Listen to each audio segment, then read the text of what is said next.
started. We're waiting on our board secretary and Mrs. Federico, but we'll get started. I'm going to call the meeting to order. This is the August 28th business meeting of the Milford Board of Education. It's the first meeting we've had since July, so we have a lot to cover tonight.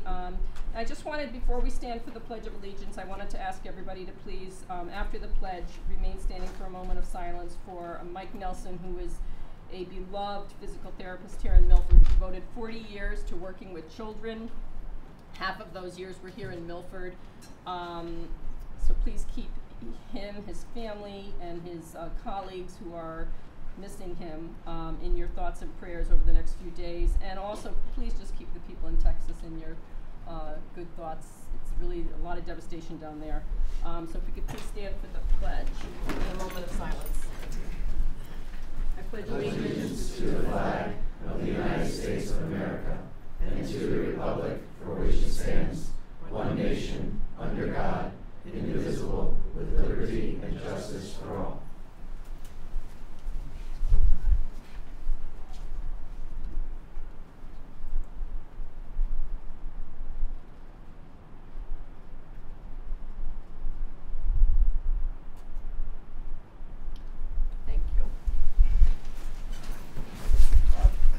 Turn the meeting over to Dr. Fieser for staff recognition. Thank you, Mrs. Glennon. Welcome back to the board members.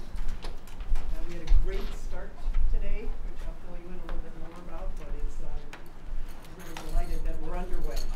So it's my distinct honor this evening to introduce you to 5 of our new administrators. I just want to clarify, none of these positions are new positions.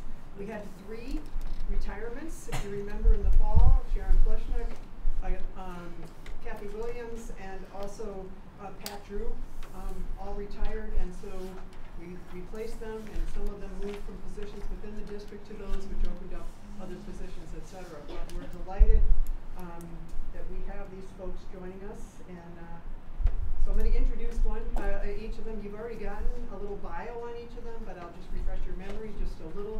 And then what I'm going to do is introduce all of them and then ask them if they would come and shake your hand, so at least you can maybe put a face with a name. So I'm going to begin, this is all alphabetical, with Shannon Carlson. You want to stand, Shannon? So Shannon, you all know, Shannon is now the principal of East Shore Middle School, first day on the job in her new school. And Shannon was an assistant principal at Harborside before stepping into the role of instructional supervisor for district improvement, which she was in that position for 3 solid years. And then when Kathy Williams retired, she applied for the position, was selected, and we're thrilled that she's there. So this is Shannon. You all know her, but now you know her as a principal. Bonnie Eaton's brand new administrator, first day at JF Kennedy. She actually started out as a 5th grade teacher here in Milford. She was at Simon Lake, followed by Pumpkin Delight, and then she became the teacher leader at Live Oaks and was in that position for 2 years. 2 years, yep. Bonnie, and was selected as the principal of Kennedy School, and so this was her first day officially in her school with her kids. We started, I know, earlier in August. Sarah Gallipoli, who is our new supervisor of special education, primarily in the middle school, but with some other duties beyond the middle school. If you remember, Sharon Kleshnick retired. Sarah actually was in the Milford schools for a number of years in a number of different roles, and when she departed for a few years, which I'll speak about in a second, she had been the teacher leader in special education, real expertise in reading, and worked with a number of staff in a number of schools. She then went to Hamden for 2 years and served as a supervisor, yes, for a middle and high school special education. And then we brought Sarah back. So we're thrilled to have her back. And you've been here since July, correct? We also have Mike Hoggett, who many of you know. Some of you maybe had your sons and daughters in his class. Mike was initially a math teacher at Law High School. He then became the athletic director and was athletic director for 4 years? 3 years. 3 years. And then decided he wanted to go back into the classroom and hoped somewhere down the road that he would be able to become a school leader. And so Mike was selected as the assistant principal at Wall High School, again replacing Pat Drew, and we're thrilled that Mike is in the position. And then lastly, you all know Sean Smith, former principal of John F. Kennedy, where he was for 11 years. Sean has spent his entire career in Milford.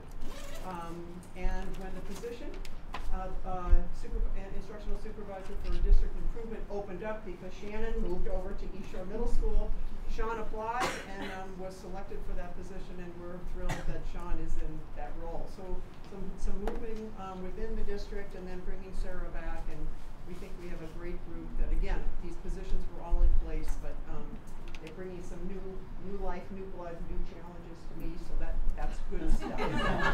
Will you all come and now meet the board members? That would be great.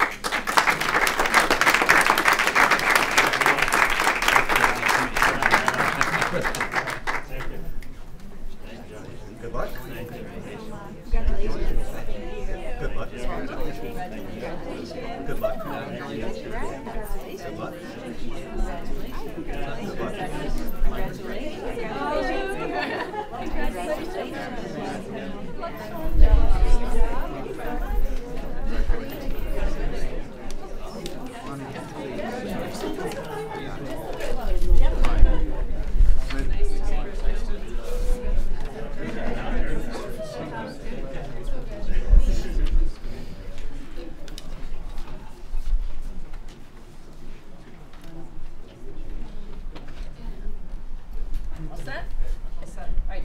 To student reports. We are very lucky that we have, every year, we have 2 students from Foreign and 2 students from Jonathan Law that come and report to us at every board business meeting. And so tonight we have Shauna Winters and Michael McCarver from Jonathan Law. They won the coin toss, so they're going to go second. Coin toss, and then Tanisha and Ashback and Max Chang from Foreign, who are going to go first tonight. So welcome, and have a stand at the podium, and you can read your report to us. They lost the coin toss. Yes. The joke's on Law, because if you won the coin toss, it would have chose first anyways. You don't So hi, everybody. Hello. I'm Max Chang. I'm a senior this year at Foreign High School. I'm Khadija Ashfaq. I'm also a senior. We're really excited to be presenting to the Board of Education tonight. We had a really nice first day of school, and we're looking forward to presenting for the rest of the Board of Education. Max, may I interrupt and just ask you to just lift your voice some so that we can hear better? Thank you.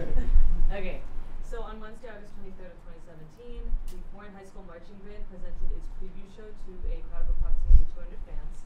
This was the culmination of 45 hours of marching and musical rehearsals. The show this year is titled The 70s Show, and features the musical selections Lila, Don't Go Breaking My Heart, YMCA, and Dream On.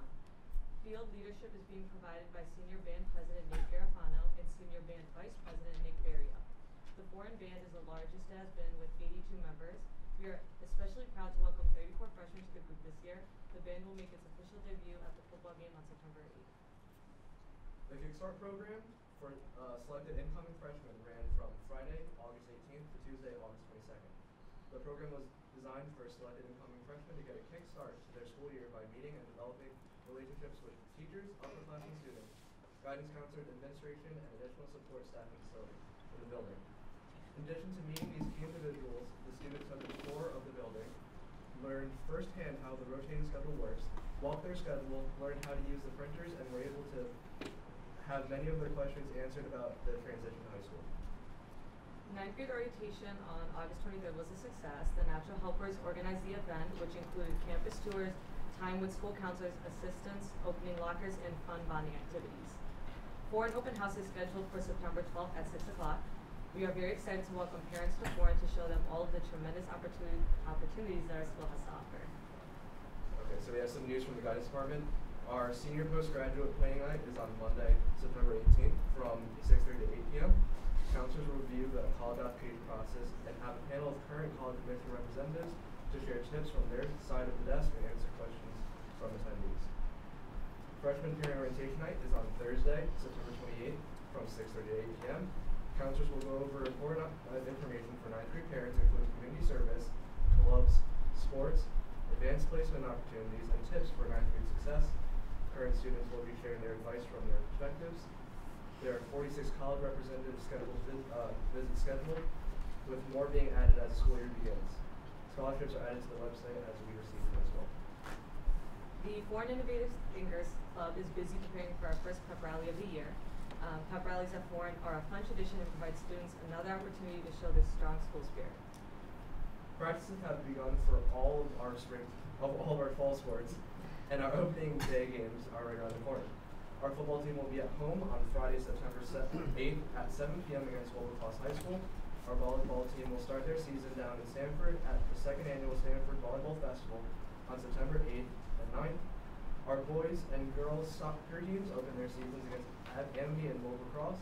The boys and girls cross country teams will compete in the Wyndham Invitational on Saturday, September 9th. Our girls swim team opens up their season against Cheshire on September 11th in Cheshire. The Foreign Athletic Department hopes that you can find some free time in your busy schedules and attend some of our many sporting events. Thank you for all that you do for Milford students. We look forward to speaking with you every month. Thank you. Next up, Jonathan Law.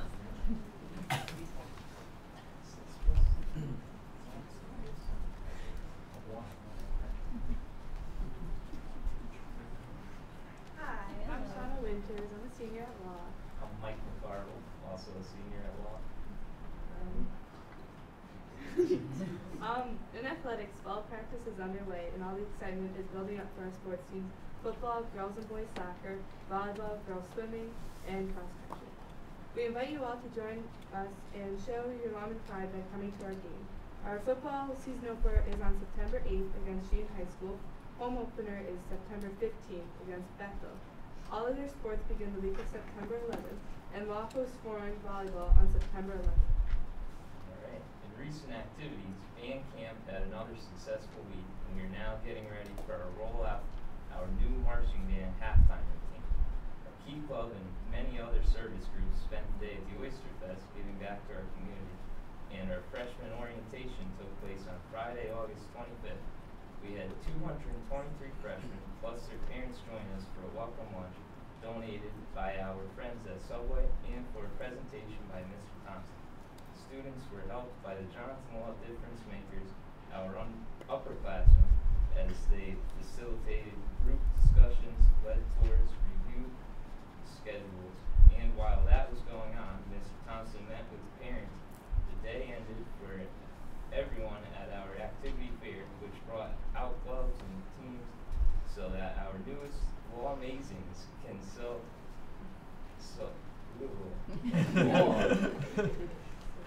see all the incredible opportunities that they can get involved in. Opening day, which was today. On Thursday and Friday of last week, Mr. Thompson, Mr. Marco, and Mr. Hoggett welcomed the faculty back for what promises to be a great school year. Jonathan Law students were greeted at every entrance today by teachers where there was literally a red carpet to welcome for all of us. In typical law fashion, we felt welcomed and excited by the enthusiasm and energy of our teachers. We welcomed 242 freshmen in the auditorium as they met with Mr. Thompson, Mr. Marco, Mr. Hoggett, Mr. Erghini, and Officer Boltus, and their advisors.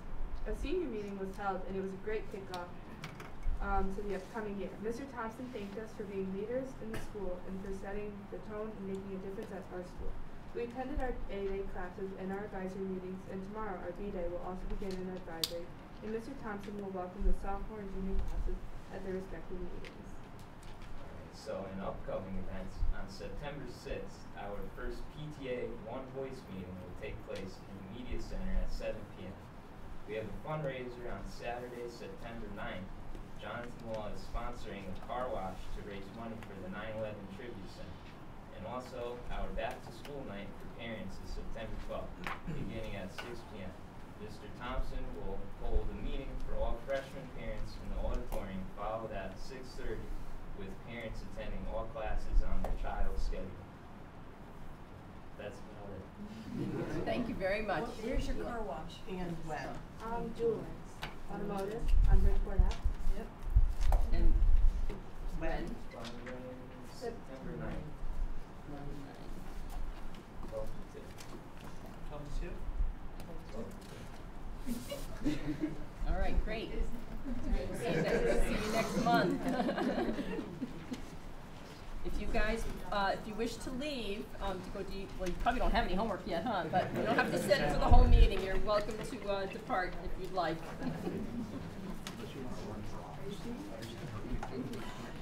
Okay, we're going to move on to public comment.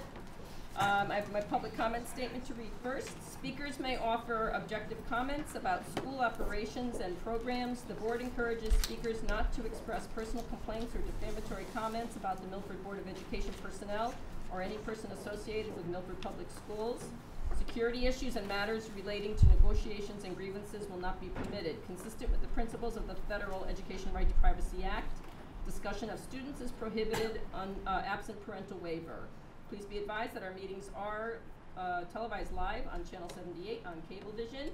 We ask that you limit your comments to 3 minutes and state your name and address for the record before you begin.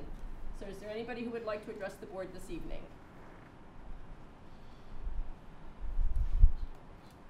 No one. Okay, then no public comment. We will move on to the chair's report.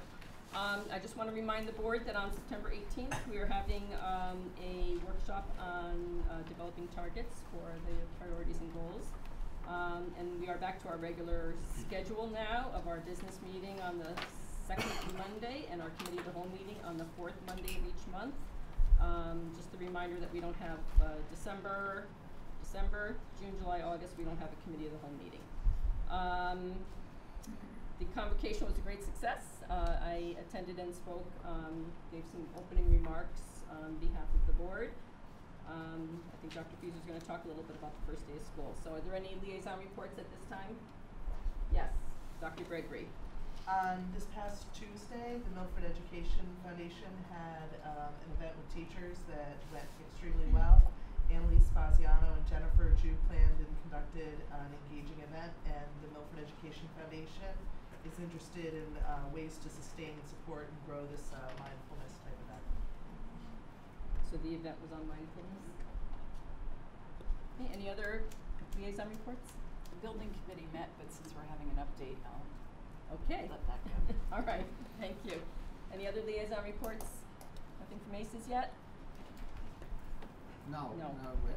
All right. ACES doesn't meet, does not meet during the summer. All right, thank you, Mr. Listerman. All right, we'll move on to superintendent's report. Thank you, Mrs. Glennon. And before I move into the first agenda item, I just want to say, since it was the first day of school, that it went extremely well from everything that we heard from those out in the buildings. So, for example, if you walked into the buildings, they were just spanking clean, floors completely waxed, classrooms cleaned, etc. I can't tell you how many buildings I was in today where teachers and principals commented on the condition of the buildings. Food service lunches went extremely well. We were in many cafeterias. Mayor Blake, we went to 8 buildings today, again, that all went very smoothly.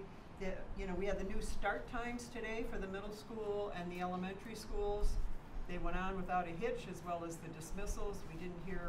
I didn't get a single phone call of complaint from any parents. So that we were really pleased about. Transportation went without a hitch as well, which is not always the case, and today went marvelously. And again, that was with the new start time. So we're really thrilled. It's great now that all the elementaries are beginning at the same time. It's just really good. So all the buildings were visited, because I know that Mr. Burt and Ms. Swift and Mrs. Kapasna were in various buildings today as well. So and I'll make sure that I get out to the other buildings. But it was just a great start. There was tremendous enthusiasm. Kids were excited, and some kids maybe were not, but but the teachers are genuinely excited, and I think it's a great start. So more to come at the next board meeting. So with that, we'll begin the superintendent's report. And our first item on the agenda is an update on the West Shore Middle School project. We thought it would be really important for the board as well as the public to hear from the people who really have the most expertise around the project to be able to provide that update and answer any questions that you have. So with that, I know there's maps being passed out, and Mr. Riccitelli, you're going to begin after we pass out the maps? I will. Would you like us to just send them down? Sure.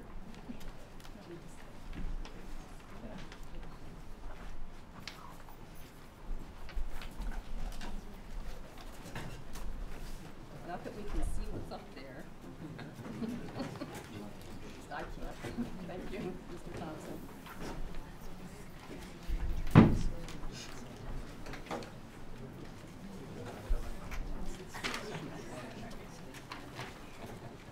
Mrs. Griffin, can you make the screen bigger again like it was? Is that Yes.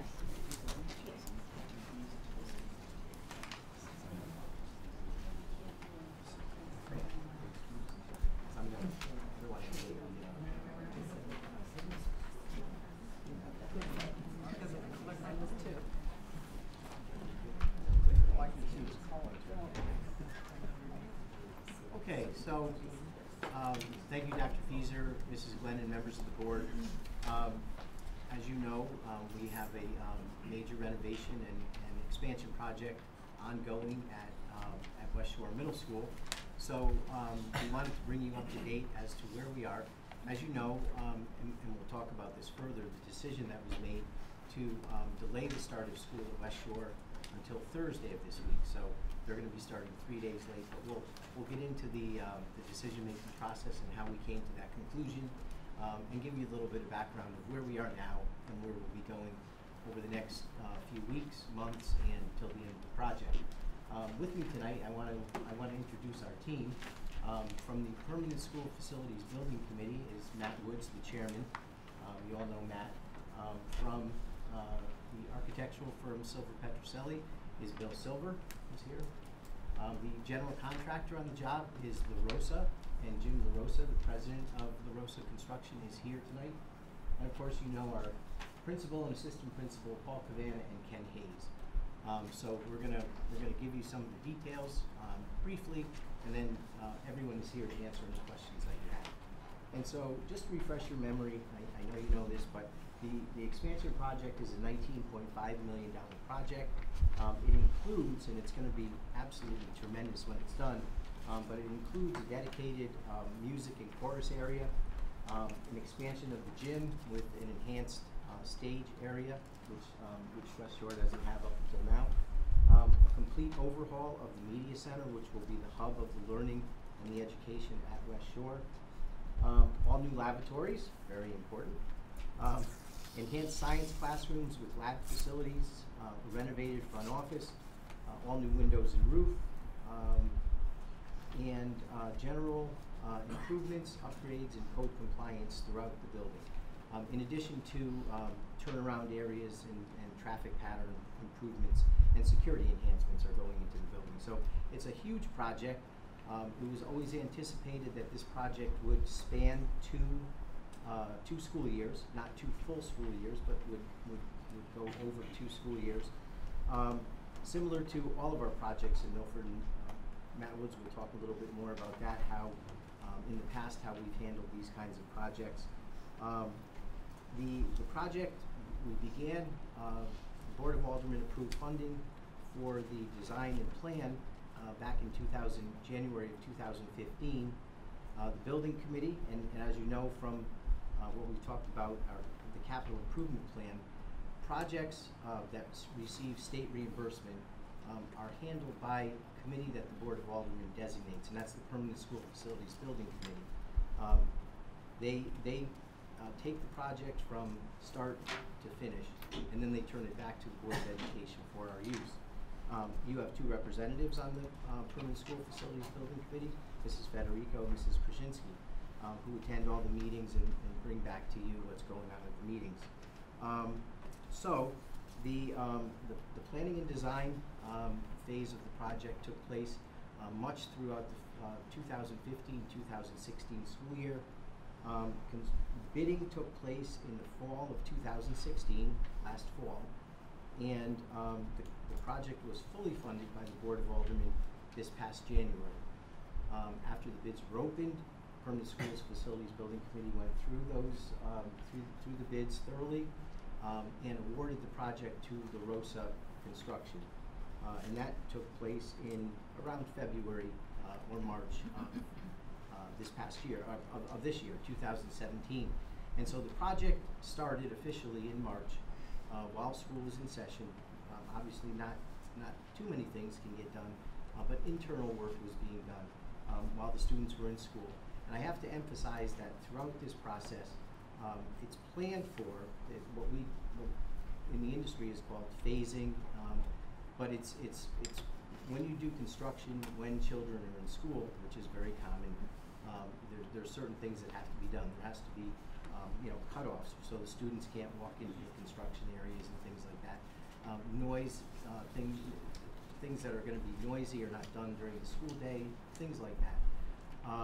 And all of this is done with the oversight of the Fire Marshal's office and the Building Inspector's office. So, fast forward to the end of school. As soon as students get out this year, major construction starts taking place. And about the middle of July, about 6 weeks ago, we started having weekly meetings with the whole team, with the architects, the contractors, Matt Woods, the principal and assistant principal, all of the code agencies in Milford, the Fire Marshal's office and the building office, because we knew there's a tight frame of work that needs to get done in a short period of time over the summer, and then the contractor has to turn the school back to us to start school. And we knew that the school, the major portion of the work that's being done is on the, well, this doesn't show up on that, but it's the red area. That's the front piece. That's all new construction. That's the expansion piece of the project, and that was never contemplated to be turned over to us. In fact, that will go to we're anticipating the spring, sometime in the spring that piece of the project will be done. But the rest of the school is going to be usable for us during this year. So anyway, when we got into mid-July or so, there was a tremendous amount of work that needed to be done. So we called everybody together, and I have to say up front that we were worried at what we were seeing, and that how would we get this all done by the start of school and be able to start and have a safe environment and have a clean environment and an environment where teachers can teach and the kids can learn. So we were concerned. We called everybody in. I have to tell you that Jim LaRosa and his team responded to us and responded to us in a big way. They got it done so that we're at the point where we're able to open next week. We will have our temporary CO in place so that all of the codes that need to be signed off on will be signed off on, and we'll be ready to go. I'll just talk for a second because this came up. We would be irresponsible of us in administration not to have planned for the worst case scenario if we could not open at West Shore. And so we had probably about 6 different contingency plans in place, detailed plans of what we would do, and those included, obviously, alternative sites. About 3 or 4 weeks ago, about 3 weeks ago, when we met at the school, we determined that we had enough faith in the contractor, in consultation with the Fire Marshal's office and the building office here. We had enough faith that this project was going to be ready for us to move kids into, again, in that safe, clean, educationally conducive environment. And in a few minutes, I'm going to ask Paul Cavanna to talk to you about why it was important for us to open all under one roof with all of the students, because some of our alternative plans would have been having different grade levels in different locations, and why that wasn't the best scenario for us, and why what we're moving toward to open on Thursday is the best scenario for us. And Paul will talk about the number of classrooms he needed, and we have those number of classrooms he needs in order to operate his school and operate it with his teachers. So at this point, I'm going to turn it over to Matt Woods. Matt, if you could just talk a little bit about the past projects and how we do these types of phasing projects, and how this is very common, the way that we do construction here. Thank you, Jim. I've been chairman of the Permanent School Facility Building Committee since November 1989. Alberta Jago was the mayor. Fred Listman was chairman of the board of Alderman, and George Vitelli was superintendent. I look around at the banners you got on the wall here, and since then, the building committee has worked on every single one of the schools, and in some cases, multiple projects. This is the third project that we've done at West Shore. And school construction is like road construction, and it's different. It's like road construction in that they have to keep the highway open and functioning as a highway at all times while they're building the new highway or the new bridge or the new tunnel, whatever it is. It'd be much easier to simply close the highway and work on the highway. The job could be done probably twice as fast or 3 times as fast. Same thing with schools. If we had the luxury of moving all the students to another location, we could complete the project much faster. Unlike road construction, which if it takes 3 months or 2 months or 6 months, it doesn't really matter. With schools, it does matter because of the school calendar. And there are certain deadlines that we have to meet, including when school opens. We did a lot of hazardous material abatement work that has to be done when no one is in the school. Luckily, that's all taken care of. And so we have to function with the principal. And under our contract with the contractor, the principal has the right to shut the project down if it interferes with the educational process.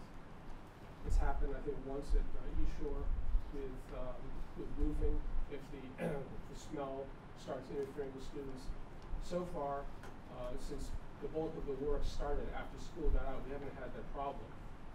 And I don't anticipate we'll have that problem now because the work areas in the school are totally segregated from where the students are, both inside and outside.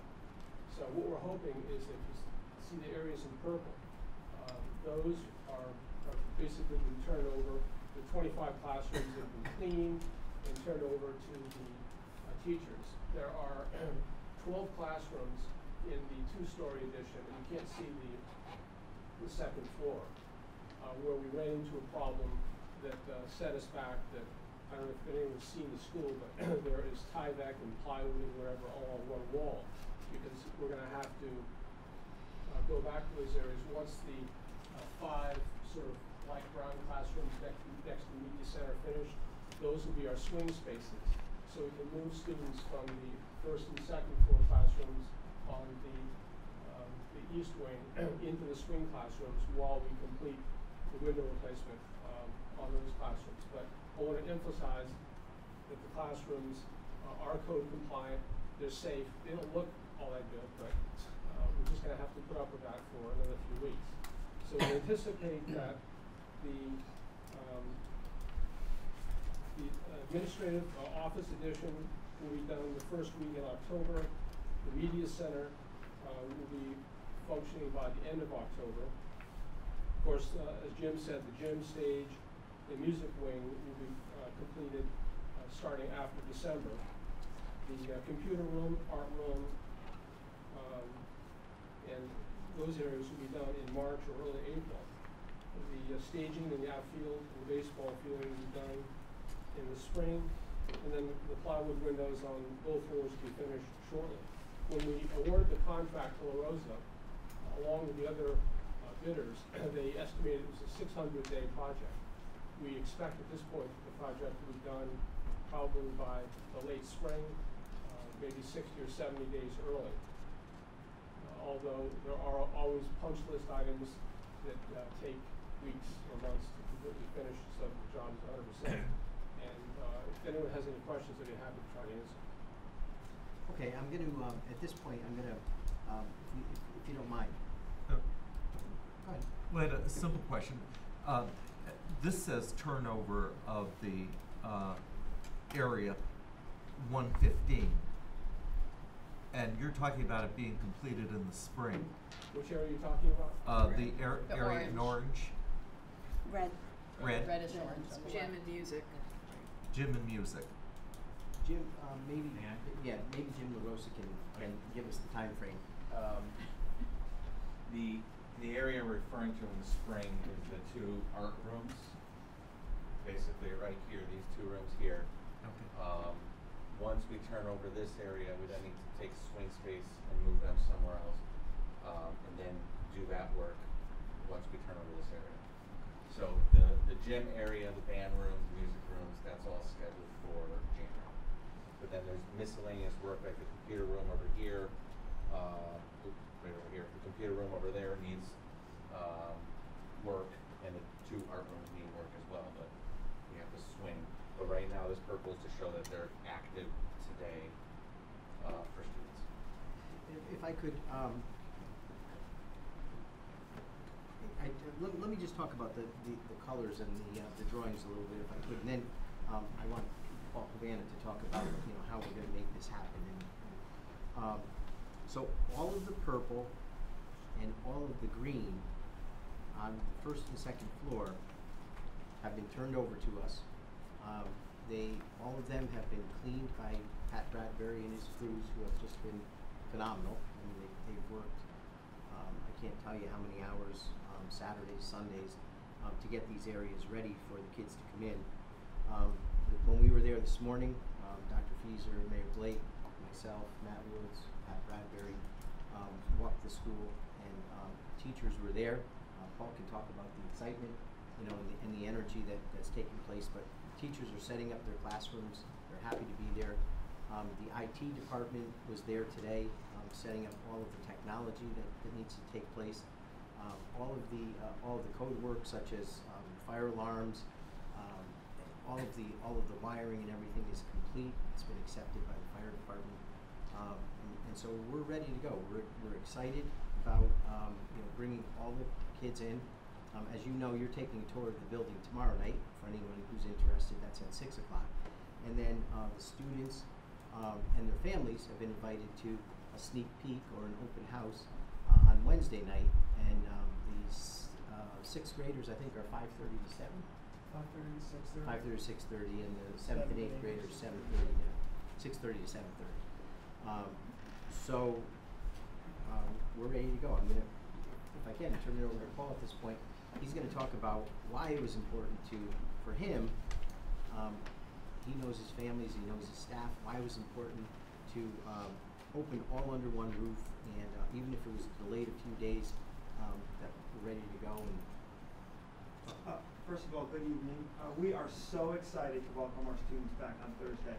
It has been a challenging summer, but it has been true teamwork to get the building ready to open.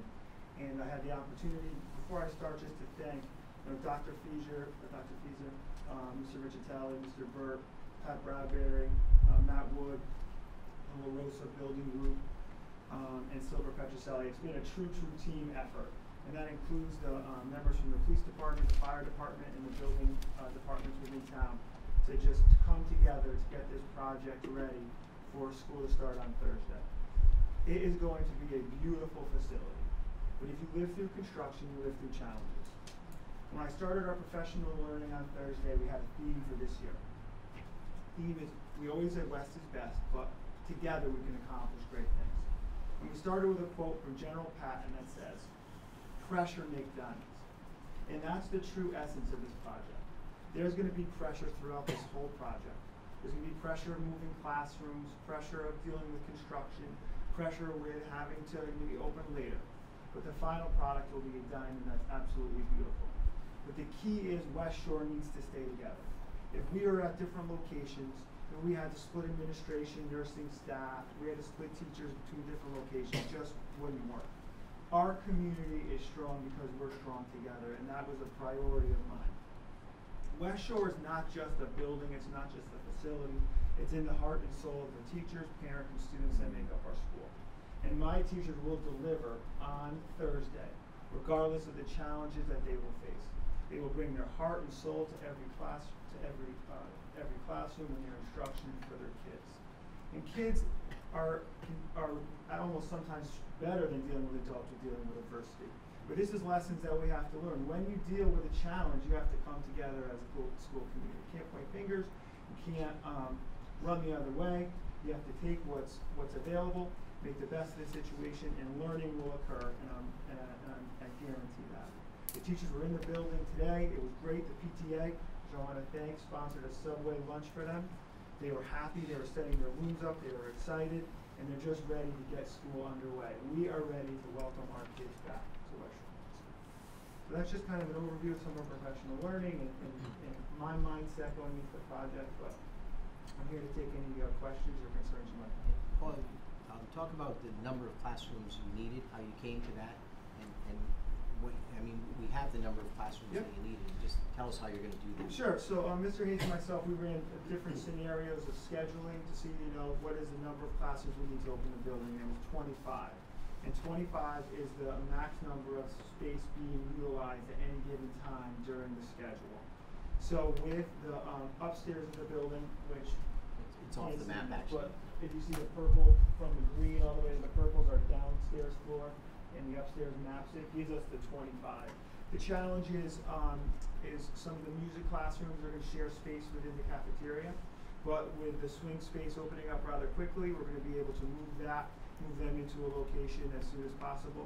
And I just have good people that are ready to collaborate, work together, and deal with these challenges. I met with the PE teachers to talk about challenges of not having the gym, and what are you going to do when it rains, and what time alternative assignments can be given when you're in a classroom. How can that connect to the curriculum? I met with the band, chorus, string teachers. What can we do collaboratively in this space while we have to work together?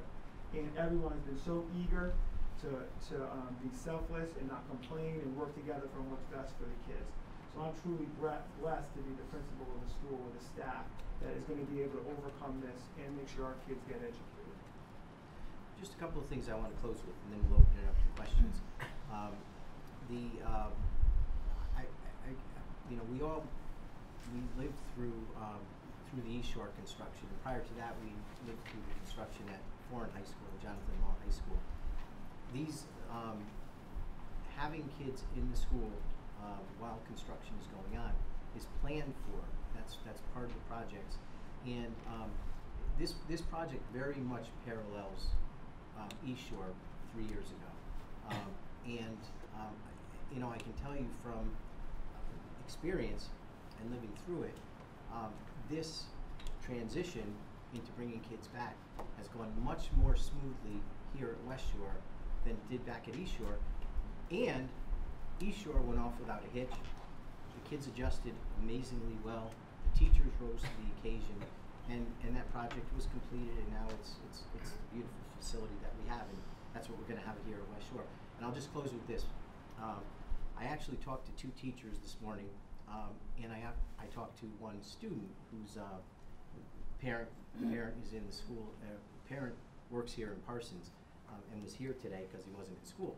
And the 2 teachers told me they're in classrooms that don't have windows, and they said that they are very excited to be in those classrooms because they're going to have air conditioning, and they've never had air conditioning before, so they're excited about the air conditioning. And the student said the exact same thing. It's so hot in those classrooms in September. We're going to have air conditioning rooms because they know that. So, there's a general acceptance, and Mr. Cavanna has done a tremendous job of communicating with his parents and the West Shore community, which I think is key to getting out pertinent information and keeping parents up to speed, up to date, and to emphasize to them, it's not optimal conditions, but it's safe, it's clean, and it's educationally conducive to learning. So I'll leave it with that, and we'll answer any questions that you have. Board members, questions? Ms. Federico? Thank you, Madam Chair. You mentioned, Mr. Cabana, you mentioned some plans for how the music teachers are gonna work around. They're gonna share space in the cafeteria, and the PE teachers are making alternative plans. How do you work around the lack of the media center? So till October? what we've been doing is, and thanks for the support of the district regarding Chromebooks, that we have a lot of Chromebooks offered to our students in our classrooms. And our media specialists and media aid are going to be pushing into the classroom, starting with ELA, and doing different lessons regarding Google Classroom.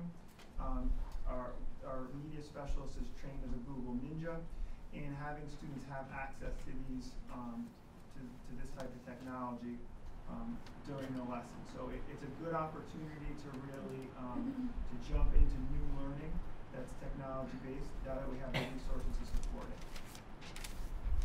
Okay, thank you. Mrs. Krasinski? I'm just curious, the gym itself isn't going to be ready, because this is a change from the last building committee meeting. The gym itself is not going to be ready until January now? Because it was supposed to be ready November, at least the last thing I saw. And just curious as to how gym's going to occur in the winter months if you don't have a gym and you don't have space inside the building. Yeah, so what will happen is when I have the swing space available, I'll be able to move all of the music out of the cafeteria. So we will run gym. The cafeteria is occupied from 11 to 12:30 every day. So we will run gym in the cafeteria during that time. And then the other times will be more interdisciplinary assignments inside the classroom. It really only affects one period. Fourth period, all of our specialists are off that period, so it only affects period 5.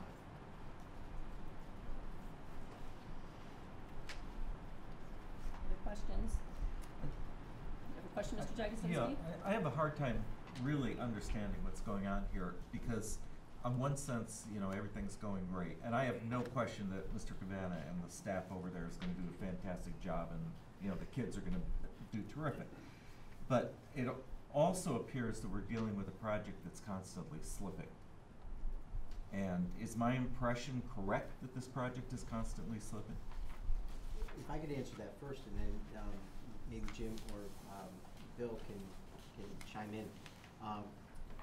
We're behind in where we are at this point because in any project of this size, there are unforeseen construction conditions that come up.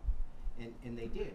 That put us behind, you know, maybe 2, 3, 4 weeks, depending on where you are in the phasing. But the overall project is going to be completed in much less time than what we thought it was going to. So to this point, the project is a little bit behind by no fault of anyone. It really isn't. I don't believe that there was any dragging of feet or anything else. There was a tremendous amount of work that needed to get done in a very compact period of time, and any unforeseen conditions, which happen on any project, can put it behind. And it put it behind slightly, but over the last 4 weeks, they've put a tremendous amount of manpower and resources into catching up. Do we have a project manager independent of the contractor who's overseeing this project? Yes, Silver Petroselli is our contract administrator, and I can tell you that Pat Bradbury is on that site every single day. And I don't know if you want to elaborate at all on the schedule. I can give you the reasons how we ended up where we are. The gym area, for example, we found asbestos in an interior wall. The gym was started in February. That asbestos was not supposed to be there. It halted pretty much the gym production up until 3 weeks ago until we can get that wall down and get the asbestos out before students got back. Even though we've lost almost 4 months of construction, we're still turning it over less than 30 days from what we were originally going to. So that's one example. In the media center was another issue with asbestos. We were given the media center in March, and we were supposed to turn it over in the end of August. We found asbestos in floor tile, meaning we couldn't start construction in the media center, even though we started demolition. We found it during the demolition until June 19th. And again, that one we lost 2 months, but we're only turning it over a few weeks later. So as Jim said, we put a tremendous amount of work in it. Even though we've lost slippage, it's not as bad as it should be. One thing that I want to point out, because people may be asking, well, they found asbestos, isn't that dangerous? And there's asbestos in virtually every building. We've remediated the asbestos at most of our buildings. It's any construction that took place, Bill, what was it, prior to 1970? Yes. Prior to 1970s or so, had asbestos in it. And now every district in the state has a plan over time to remove all that asbestos. So is it safe? As long as it's encapsulated, as long as it's in floor tiles that are not cracking and chipping, it's safe for the students to be there. But when we remediate it, we have very specific guidelines. It has to be under the direction and under supervision of a licensed environmental engineer. And the state regulates it in the state health department. The health department and DEP and state agencies regulate how you have to do it, and students cannot be present. So any of that work that, any of the asbestos that was found had to be remediated in the summer when the students weren't there. And it was safe as long as, again, as long as it's encapsulated, not disturbed, it's perfectly safe.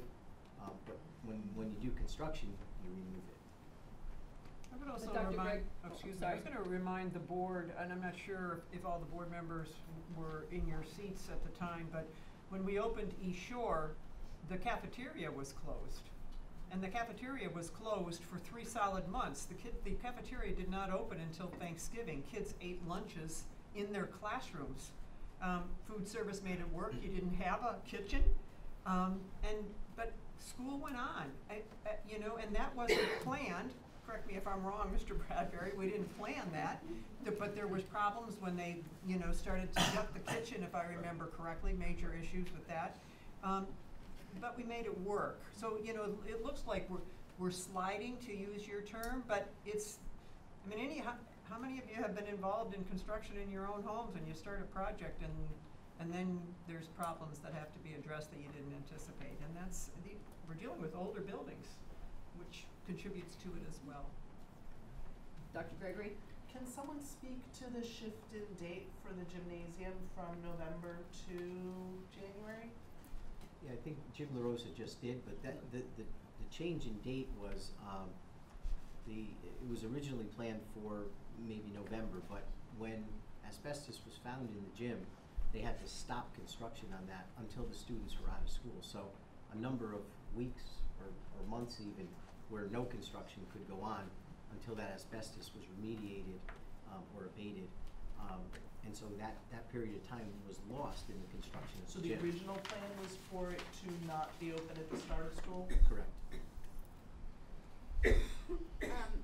The window where we have to move kids out and replace the columns and the windows and all that, how long is that gonna take per classroom? I think you've got the columns in for the first room, but the windows aren't in yet, and that work That's isn't correct. done. So it's about two weeks to take 2 classrooms, stacking classrooms, because the way we have to shore up inside to remove the columns.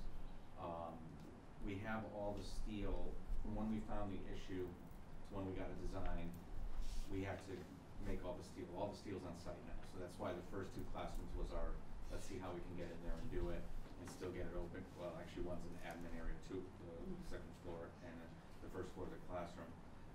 We replaced the steel, but there wasn't enough time once the steel got in to do all the masonry, pop the windows in, do all the sheetrocking on the inside. We're gonna do that after, and that'll be the first one we do, but once we start, it'll be about 2 weeks per stack of classrooms. So that's why because I was expecting that those 2 would be done before school started. Correct, so steel got in last Thursday, because by the time we got the steel in there and got it all adjusted and figured everything out and how to do it. And then we built the wall on Thursday, because we knew that Friday just wasn't enough time. Put the window in, do all the sheetrocking, put the ceilings back together, get everything done in time So that'll start again in October probably? So when we turn over the 5 classrooms in the media center area, we'll go back to those 2 classrooms. The 101, I know it was room 101, I don't know if they actually function at. Room 101 and 201,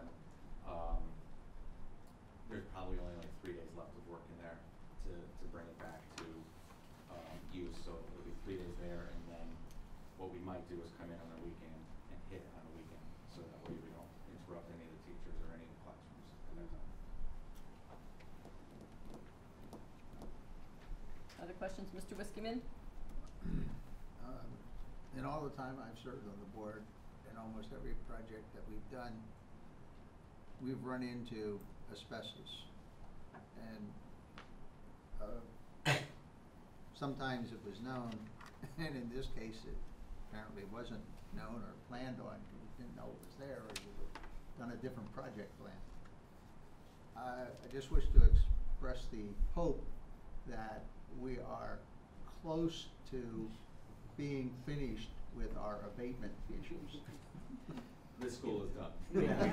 We did everything we could. And if I could touch on that, when we presented the capital improvement plan to you, because every year the capital improvement plan includes asbestos abatement as that ongoing plan, the question was asked of, which schools, and we provided the board with every school and the percentage of the school that was complete. And Pat, how many schools are done completely? A good amount of them. There's a good amount. There's still a few wings. Live Oaks has some to do. Captain has some to do. We just did a little section of there, and the board's we've been aggressive with going after wings at a time of floor tile and did some pipe chases. And we've been aggressive going after that. But you're never going to be 100% done with your asbestos removal, because you're going to do a renovation and you may find something in a wall. So that's why the state mandates that we keep an asbestos abatement plan, and it monitors where everything is that's known, that our fuss and oil comes in and just testing regularly, and does destructive measures to look for pieces. So we will continue, but we have quite a few that are all floor tile are done. So, Mrs. Federico? Oh, I'm sorry, thank you. So just to clarify, the asbestos in the wall is not something that could have been found or taken care of during regular remediation, right? Is that what you're saying? Well, we had an issue in the 2 bathrooms where we were demoing the bathrooms on the second, and we opened up a chase and there was pipe insulation there. So it stops. Everything stops. Not only does, but we can't do anything else in that bathroom until the Rosa group gets their abatement contractor in there, sets up containment. So now we lose 5 to 6 days. So now we're also looking at August, that every school district in the country, in the state of Connecticut, is sending all their testing in for approval from the lab. So we're not getting that 48-hour turnaround that we'd like. So we're paying for the expedited turnover, but we don't always get it. And the same thing with the media center. We had PCB remediation, and there were days that we would get to a point where not all the windows would clear. So they have to go back, re-clean, retest, and that's a 4-day test. Jim? I think that was a 4-day test. It was a 4-day test. And that lab is backed up. And now that 4-day can turn into a 6-day. And that's how that slips. We're not planning for a 2 or 3 to clean an opening 2 or 3 times, but sometimes it happens. And now we get into removal of brick. And it just keeps going. And we can't do anything else until the opening is clear. So But there is some asbestos that you won't find until you break down a wall. there's asbestos we won't find that we don't even know is in there until we open that wall up. Okay. When we talk about the planned asbestos abatement that's on the capital improvement plan, that's floor tiles and ceiling tiles. Floor tiles, everything that's on the capital improvement plan is mostly floor tile abatement, floor tile and glue. And we do get into situations where we get an above ceiling and do a full pipe insulation, and that's what we're going for then. But otherwise, there could be asbestos in the walls that we would never open up unless we're doing construction. So yes, you're right. It's not. That's the kind of asbestos that you discover when you open up a wall through demolition. Okay. Thank you. Mrs. Brzezinski? It's not a question, it's just a comment to the contractors. If you could now that school is coming back in session, have your workers be very conscious of safety, because I know, I walk by that school all the time, and they leave and gates are left open and windows are left open and doors are left open, and now that kids are gonna be back and seeing it and have access to the school. I know during the school day they'll be fine because the staff is there, but in the evenings when your workers leave and everybody's gone, just, you know, have somebody police the site and make sure everything's locked up, so, you know, we don't run the risk of somebody getting in with gates open. I know we can't do anything about somebody jumping a fence, and hopefully they don't, but I think safety has to be number one with the kids. So thank you. Yeah, and as long as Mrs. Krasinski touched on that, security, obviously security and safety is our number one priority all the time. The Milford Police Department has worked with us as they always do.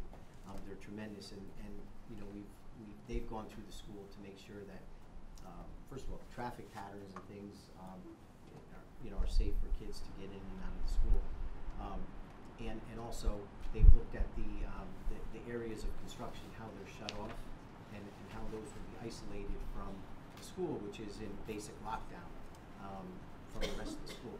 We've also been we're working out the details.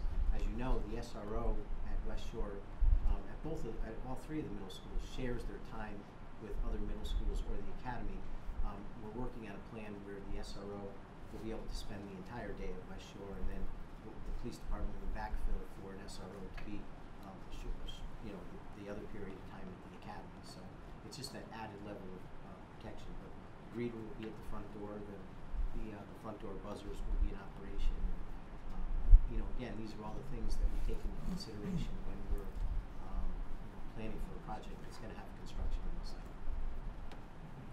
Mr. Jagosinski? Yeah, and my main concern is not whether or not the project is slipping. My main concern is the impact that it has on teaching and academics at the school. And when Mr. Cabana and the staff have to worry about overcoming obstacles created by the building project, that's time taken away from them focusing on, improving academics. So that's my real concern here. And I hope we're making every effort to make it as easy as possible for these people and, reducing the challenges. And I assure you that we are. And we can speak from experience. I toyed with the idea of asking Kathy Williams from East Shore to come. She's retired though, so we left her alone. But she would attest to the fact that school went on, and when we say challenges, a lot of those challenges are maybe inconvenience, if that's the right word for it. But the learning in the classroom goes on, and the learning takes place. And with the added technology of a Chromebook in virtually every student's hands, we think it's a great opportunity, and the kids rise to the occasion, and so do the teachers. But your point is very well taken. We want to get this done as quick as we possibly can. It's always discussed at the building committee level, and Matt will attest to it, Bill will attest to it, that we always talk about it would be great if we'd be able to move all the kids out, but we can't, and so we do the best that we can, and this is not uncommon. This is, most school projects don't have the luxury of moving their students out. My comment is not to get it done as quickly as possible, but to get it done with the least impact on the students and on the staff. And that's a good point. Just to make it, we had true professional learning on Thursday and Friday. Improving our student achievement is something that we take very seriously, and something that we are working very hard to continue to do. We showed some gains, and we'll talk about that in a different meeting in some specific area, but we have a lot of work to do. So our focus is increasing student achievement and having our kids learn no matter what the outcome is. So I do appreciate your comments, and I just want the board to know that's still center in our mind moving forward. Any other comments or questions from the board? Questions? Just a comment. I know construction is not an exact science, and issues arise, obviously, but it's very clear that everybody working on this project that has had their hand in it has done a tremendous job. So thank you to all of you, and to Mr. Cabana. I know that it's going to be a great school year for you, and future is that those kids are gonna have a wonderful place where learning will occur every day. So, thank you. Any other questions? All right, thank you so much for the update, much appreciated.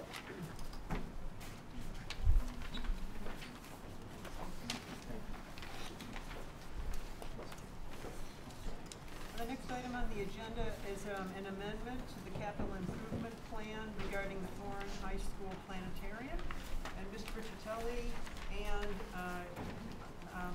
Mrs. Asala is here. Justine Lasala, who is the Supervisor of Science and Career and Technical Education. Thank you again, Dr. Fieser. In your package, you have all the information regarding what we're talking about here tonight. Very quickly, because I know you have a long agenda, and you've been provided with most of the information that you need. But the capital improvement plan you approved in May, it's a basic snapshot of what's needed as far as capital improvements in the school system over a 5-year period. After we presented the plan to you, it came to our attention that the planetarium was going to need repairs, if not total replacement, sooner rather than later. So this is the first time you're seeing it, but we're asking you to place it on amend your capital improvement plan, which then will be sent to the mayor for his inclusion. He sends the citywide capital improvement plan to the Planning and Zoning Board in November and to the Board of Aldermen in December. So if you make this revision tonight, we will put this, we'll request that the mayor put it on the citywide plan in hopes of having funding sooner rather than later to get the planetarium to where it should be. You have a detailed information and background sheet that was provided by Ms. Lasala, and that talks about the potential costs of the project, talks about the reasons why the planetarium at this point needs to be replaced, and basically it's the planetarium, the physical plant, and the console, the guts of it, are the original from 1973 when the building opened up. 1970, I was doing the math today, and I think it's 44 years, maybe? So we've probably gotten our money's worth out of that planetarium console and the whole thing. And just one thing that I would say, and Mrs. Solomon will follow up on it, the fact that we have a high school that has a planetarium really distinguishes us among the state, because there's not a lot of schools that do. And it's something that distinguishes Milford Public Schools because all of our schools use it. But at this point, I'll turn it over to Justine, and we can answer any questions that you have. But basically, we're asking you to amend the capital improvement plan to include this item at an estimated cost of $480,000 and be sent to the mayor. So yeah, just the current state of our planetarium, it's still functioning, but it's at the point where it may soon stop functioning and we wouldn't be able to fix it. So when we're thinking about, do we want to invest as a community in keeping the planetarium running and up and going, we would really need to make the upgrades and make it into a modern system. We got some estimates for different options, so no option has been decided about, our current projector is an optical projector. Do we want to go digital? Do we want a hybrid? There's a lot of other decisions to be made, but it's just a fact of investing in our planetarium, investing in our community. It's a great resource.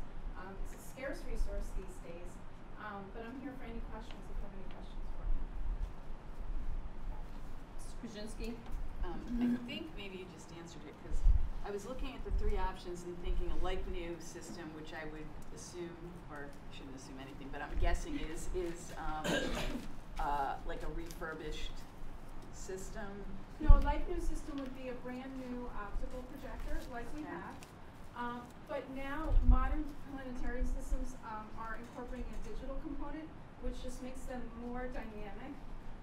They allow visualizations that an optical projector doesn't. So an optical, a like new optical is more money than a brand new top-of-the-line digital Yes. system. Okay. The And a technologies- digital system is better nowadays than an optical The system? visual quality is not the same, but they offer a different option where you can show, the optical projector is where you see the actual stars and the visual acuity of the stars when you're under the dome, and it makes it look like real stars. When you add a digital component, now you could zoom into a planet, let's say, and now see actual digital images of that planet as well. So it's more interactive. Does that make sense? And it's less expensive. A just digital system is actually cheaper because the optical quality isn't as good. Okay. And so is the third system both? Yeah, a hybrid system is. Which is a lot just as expensive as just the optical. Yeah, you would have, probably have a lower quality optical projector than you would an optical only projector. I'm not an expert on this at all. It just seemed to be funny that it was, the like new system was more expensive than the Yes. top-of-the-line digital, at least it was, the way it was described, so I was just curious about that. Okay. So, we work with a company in Virginia that does our annual projector maintenance every year. So I reach out to them and I talk to them, they're the absolute experts on it, and got, initial discussions and initial round figures, right, thinking of. But, whatever we do moving forward, we speak to them and maybe speak to some other companies that do this as well and find out what the best option is and what we want to do. But I just wanted to give you some rough estimates. The other thing that's striking is the $400 per seat to replace the chairs. Well, that's an estimate again. When I send you the capital improvement plan, I say that these are only estimates. They're rough estimates. We haven't gone out to bid, and obviously we would go out to bid at the time, and I'm sure that we're going to get them for much cheaper than that. But I'd hate to say to you that we can get a seat in that auditorium for $200 and then the bids come back at $350. So this is another project that would, if it got on the capital improvement plan and if it was chosen for funding, it would be turned over to the Permanent School Facilities Building Committee. They would, they would do all the bidding and things like that to try and ensure the best pricing on it. The best, what we need, but also the best pricing. Would there be asbestos removal required? I put that in there. Yeah. Okay. So is that considered in this 400? It is, yes. What I put, because I'm thinking you gotta remove those seats, you're gonna be touching asbestos tile on the floor probably. yes, what in the paragraph second from the bottom, I told you what I included in there was the estimate of $400,000 plus $400 per seat, and then a contingency, and also the possibility of that there may be asbestos under the carpet in the glue, things like that. So, yes, I've tried to, and again, $480,000 may not be the final number, but this would just get it on the capital improvement plan. Until it gets on the plan, we have nothing. I've always felt that the planetarium was kind of a hidden gem here in Milford, and I've heard a lot of people talk about it, and a lot of people don't even know we have one. So I would, fully support seeing it brought up to speed and upgraded so that we could use it as a community resource and maybe even make some money off of it. I also know that the Milford Education Foundation has in the past talked about things that they would love to do to support the planetarium. So if this does move forward, I would hope that you would engage them to see what kinds of things they've been thinking about. And I know that they use the planetarium for their fundraiser. I think every other year they do. So, Mr. Hagedorn? Thank you. Do other schools use this planetarium now? Not currently, Okay. but again, going back to talking about the digital option or an optical digital hybrid, the digital planetarium offers the opportunity for not even just star shows, but other types of immersive shows, almost kind of like an IMAX-y type thing, but you could do, it doesn't even just have to be astronomy now. It could be, there's, immersive videos about going inside the human body, let's say, or something. I like Ms. Glennon, I'm pleased to see that there's plans to use the planetarium a bit more. I think that's very exciting, and I think you can't do that unless you have an up-to-date system and up-to-date equipment. I'm just curious about a couple of things. One is, how much does it cost to build a planetarium? Like if we had to start from scratch? Yeah, if you're gonna start with a whole, that's millions. Millions, okay. I don't know. So we're paying 500,000 potentially 480 to get use of something that is, worth or could cost millions. Okay. But according to Mr. Riccitelli, in 2057, they're gonna come back again.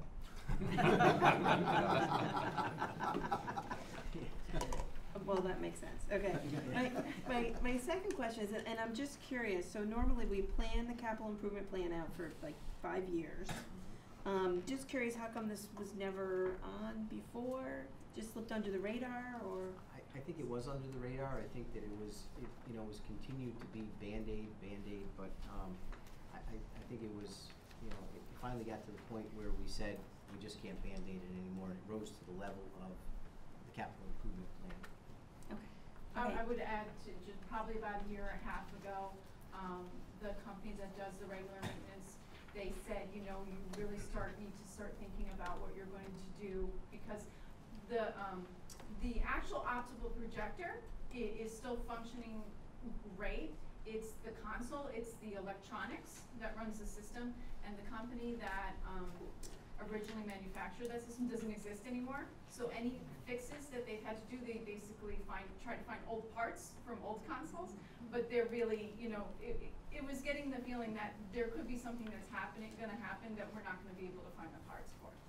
So that was probably about a year and a half ago, and then trying to figure out what we're gonna do and how we're gonna approach it. Okay. Okay, sure, thank you. And just one last question, the $400 a seat, is that just materials, or does that include Well, they're theater installation, seats. removal? Yeah, it would be installation. It would be removal and installation. Right. Yeah, but they're theater seats. They're more than a seat that we're sitting on. But yeah, that's the initial cost that we got, and we'll do much more research and eventually go out to bid. Okay. Thank you.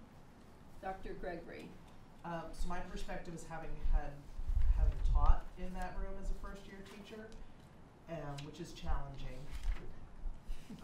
My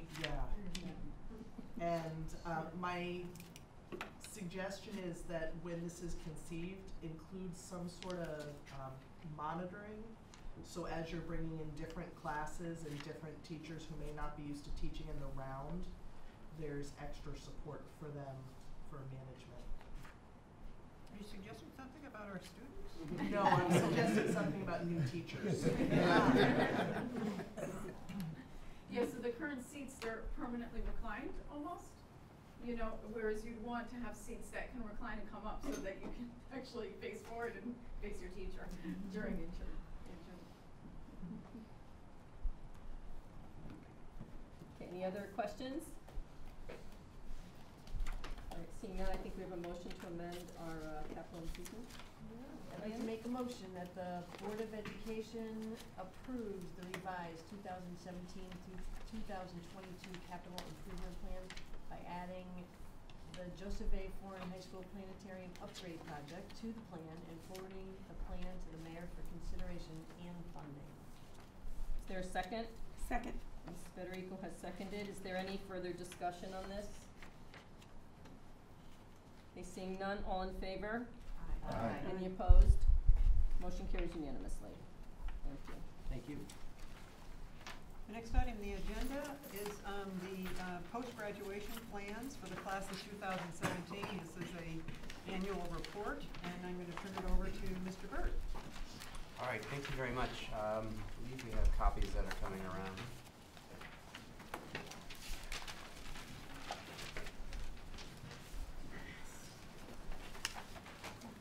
All right, while we're waiting for the copies to come around, I just want to take this opportunity to thank Kathy Benetti, who put this whole thing together. Has been spending weeks on this, working tremendously with the staff from from all three of our high schools to try to get an accurate, as best as possible, accurate count for this report.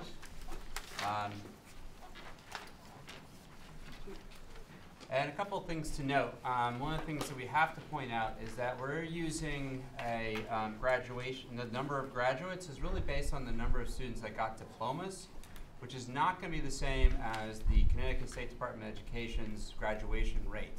They have a very specific formula that deals with a very specific group of students. They exclude certain students, and they typically give us a 4-year rate, a 5-year rate, and a 6-year rate. This is based on the number of students this past spring that got a diploma.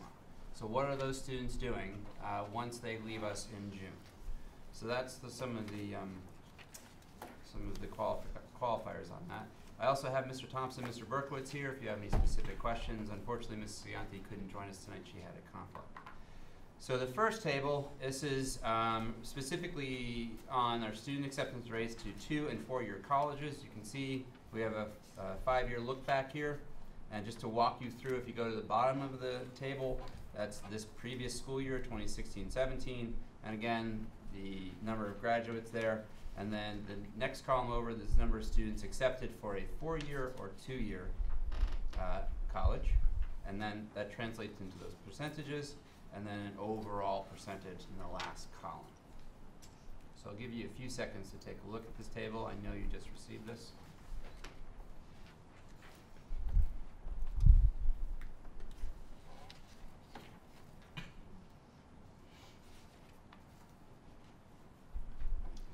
Mr. Wiskiman? In your look back to 2012-13, are these numbers the number of students who were accepted to college in the immediate summer, fall following graduation, or would that include students who might have taken a year or 2 off and subsequently went to college? Say they went into the military first and then went to college or something else like that, as opposed to those who immediately went to college. This is predominantly based on information given to us by the schools, as well as given to by students. They log into a system that we have access to that helps track their college applications. So that would be up through today, essentially. We would not then look forward into, you know, if we had a student take a year off or a PG year or something like that, did they then get accepted into college? That would be a great statistic to have. I'd love to have that, but you know, it's difficult to track down folks after they leave high school. You know. I hear you, but the presumption then is, at least to some degree, some students not currently listed on here may have subsequently gone on to additional educations, and like some of us may have taken 10 years to get to their to their college. The state has actually begun to track that, but it's slow progress because they're looking at not only students who go back to college, they're looking at how many students remain in college and actually graduate 6 years later, I believe it is. So that's a long span to track kids, and then they'll look at, okay, how many students graduated in 6 years, how many kids stayed a year, how many kids stayed 2 years, how many kids stayed 3 years, how many kids left college, then returned to college, and they're using all the state university data to produce that report. And so we get that. I just think it's interesting because It is. some of us, like myself, had experiences of long absences after high school, military service, and then finally waking up one day and saying, hey, you know what, I really ought to go to college. And, you know, so it happens, and perhaps you can look back and say, you know, that preparation in high school wasn't all that bad. That would be great information. I agree. Okay. Mrs. Krasinski? So do you have a figure for how many of that 13.2% that's left that wasn't accepted that didn't apply at all? Like, did 100% of the kids that applied to colleges got in, and a certain percentage didn't apply at all? Or, you know, was it 90% or? I can tell you about Jonathan Long. 88% of our seniors applied to a 2 or 4 year college. Of those 88%, 100% of them were accepted somewhere. Okay. So for my numbers, there's a 3 or 4% gap that either chose military, technical school, or to go to work. Mm-hmm.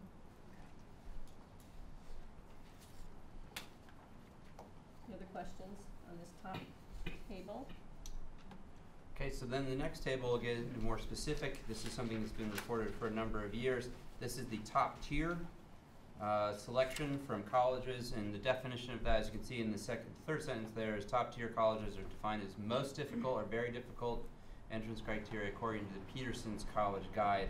And as you can see down at the bottom there in 2017, there's been a jump in both the number of students applying and the number of students accepted and enrolling.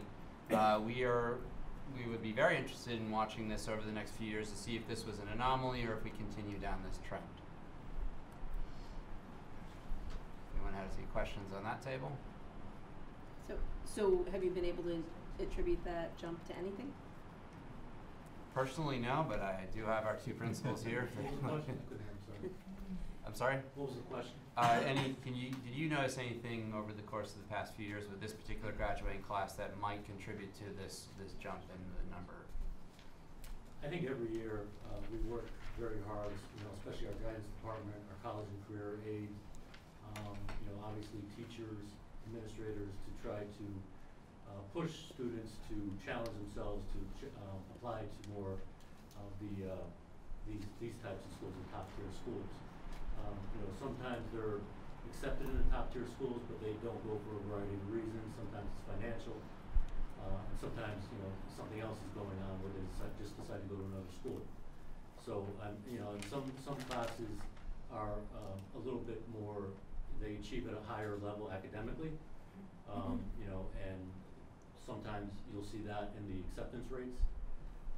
But I think we've done, collectively, when I say we, Jonathan Law and Forum, I think we've done a good job trying to encourage students to explore all possible options. And don't limit yourself. And if it's a financial issue, we can help you see if you can get financial aid or grants of some sort. So I think that's something that we've really been focused on since I've been in Milford the last 4 years. Mr. Jakuzinski?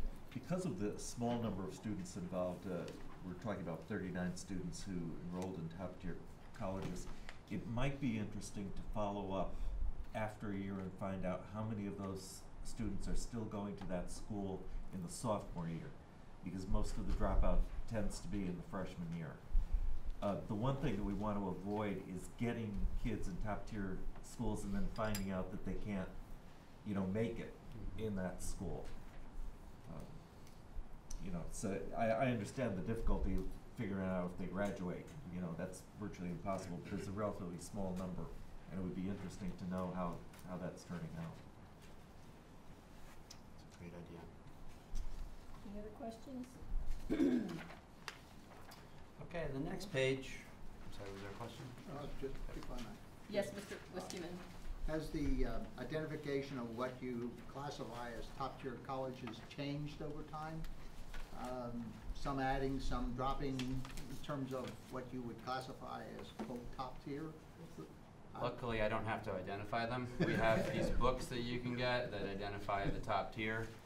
So it's very difficult, most difficult, and typically that changes over time. You're a Harvard or a Yale, unlikely they drop down, but some of those do vary between the two tiers, and you might drop down. Mostly depending upon factors as acceptance rate is the main one, correct? So the We've only percentage. changed the monitoring guide once in the last probably 7 years. We used to use one from 2012 and we just switched to 2016 last year. Yeah, it was just, I would have expected not to have much change, but you Not too much. But there is some. Yeah. So on the next page, a little bit more of a breakdown here by the 3 high schools. You can see in the asterisk there, the top row, this is where we put in the actual percentage rate. We anticipate that coming out shortly. As you may recall, I believe as in one of the board updates, we had an excellent increase in our graduation rates. Was that in the spring?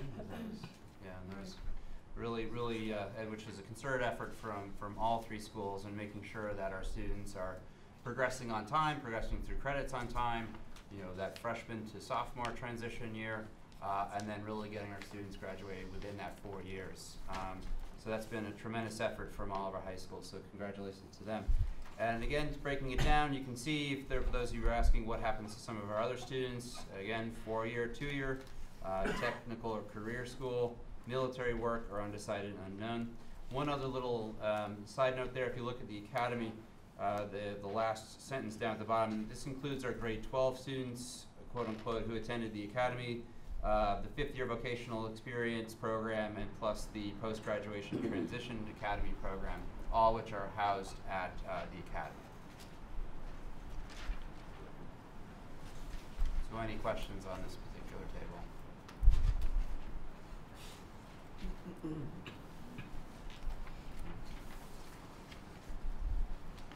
Thank you. All right, thank you. Next item on the agenda is the enrollment report. Or, I'm sorry, it's the advanced placement performance report. I'm sorry. That's okay. Sorry about that, Brian. And Brian Scott is going to be presenting this report. Hello. So it was just about a year ago at this very meeting that I met all of you for the first time, so nice to see you again.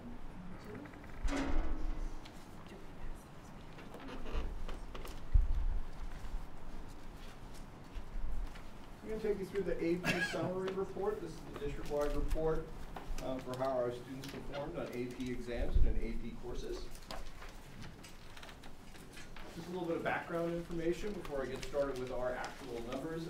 AP stands, of course, for Advanced Placement. This is a program that is conducted by the College Board. Courses that are designated as AP courses by the Milford Public Schools have to submit an overview of the course, a course syllabus, and recommended resources to the College Board to be approved. After they are approved, the College Board will issue a number to the school, which allows the school to place the AP designation onto the student's transcript. The expectation of these courses is that the rigor or challenge of the course would be equivalent to that of a college-level course. And just a side note that here in Milford, of course, the Board of Education made the decision to share the costs of AP exams with families who have students in the AP courses, and that is, while not unique, a somewhat unusual platform, which I think has greatly helped some of the results that you're going to see as we go through this information. The AP exams are administered globally in 2 weeks in May. Kind of a miraculous piece of logistics. Just real quickly, the number this year globally was over 2,750,000 exams, all administered on the same days by College Board. In Connecticut alone, there were over 35,000 exams administered over that week. And here in Milford, we administered exams in over 20 courses, so quite a few courses here in Milford. AP exams are scored by the College Board. The College Board invites teachers from all around the nation to come and serve as scorers. They receive training when they first arrive in a designated AP exam, and then they receive some updates depending on if the course has been revised or the exam has been revised, and then they serve as scorers for the exam itself. Just a side note that we have had teachers from both Jonathan Law and from Foreign High School who have served as AP scorers, which is, as a former AP teacher myself, is a miraculous opportunity for professional development and insight into what it really takes to pass those exams. One of those teachers is actually with us tonight. Austin Caesar is back there. He's one of our AP teachers from over at Foreign High School. But we also had AP scorers from Jonathan Law High School as well. The exams are scored on a scale of 1 to 5, 5 being the highest score, 1 being the lowest score. And College Board sets the pass rate at a score of 3 or above, which we'll touch on a little bit later because that is a point of interest. So the first bit I thought we would take a look at is the number of students who are taking AP courses. And this is something that we in Milford Public Schools are doing really well at. In 2017, over 700 Milford students had the opportunity to take an AP exam.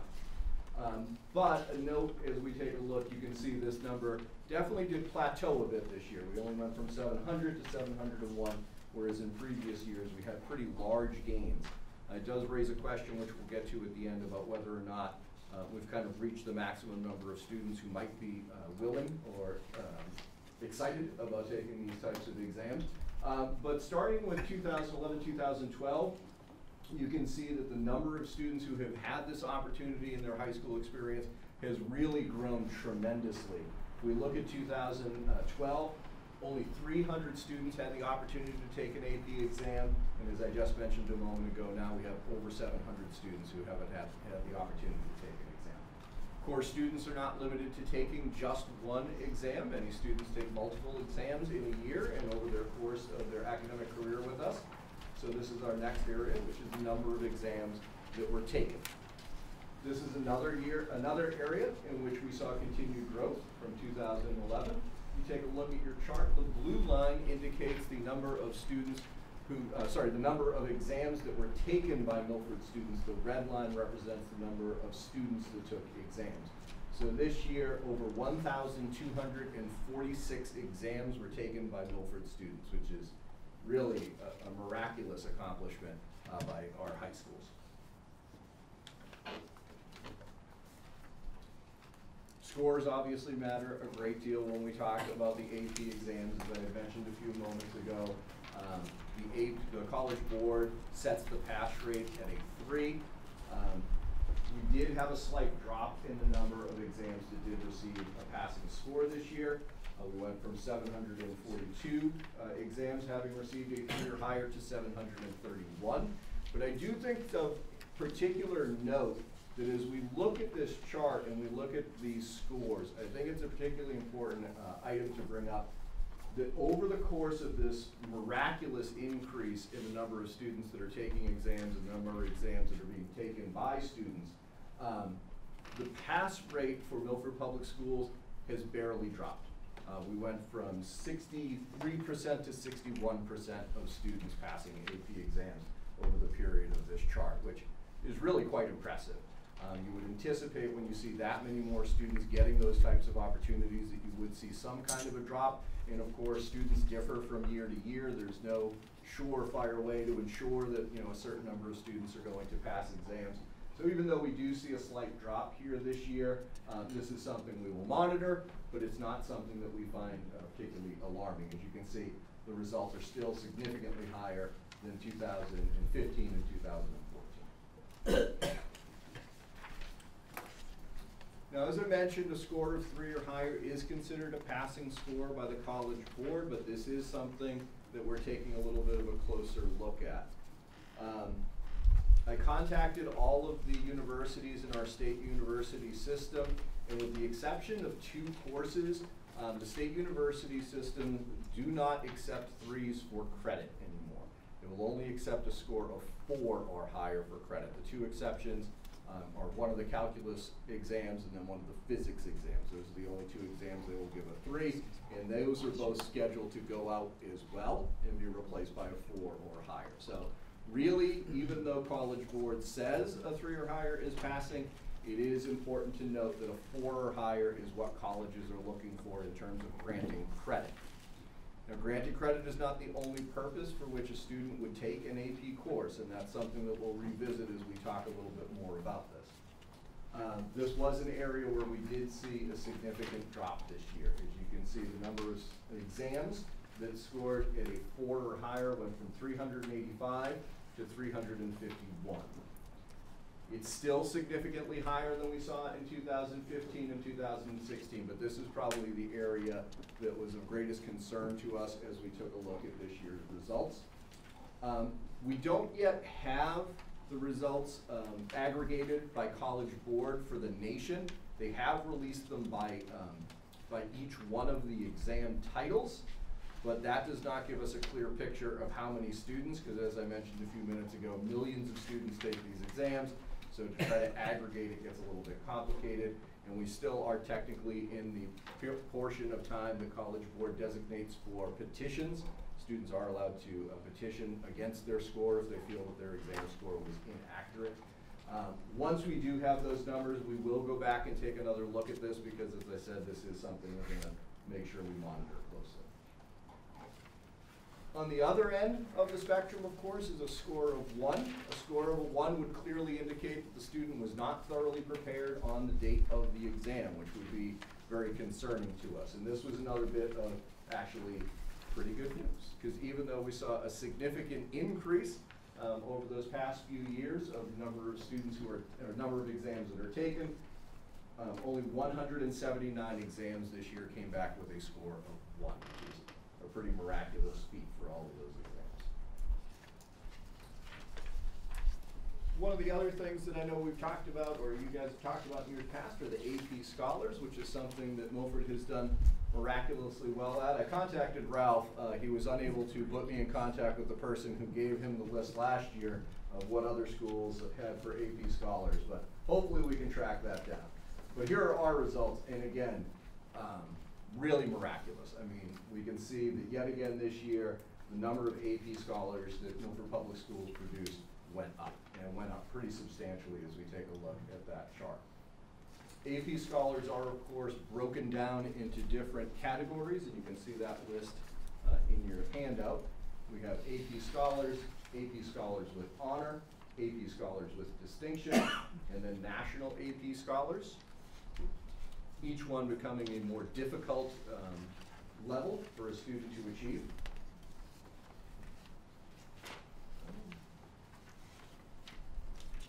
And as you can see, we increased in almost every one of those subsections this year, which is, again, very impressive.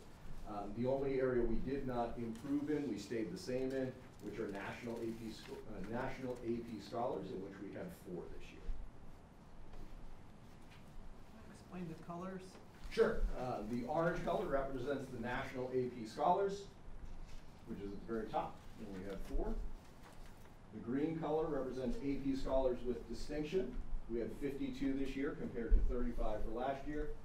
The yellow represents AP Scholars with honor. We had 36 this year compared to 33 last year. And then the blue section represents AP Scholars. We had 102 AP Scholars this year compared to 82 AP Scholars last year.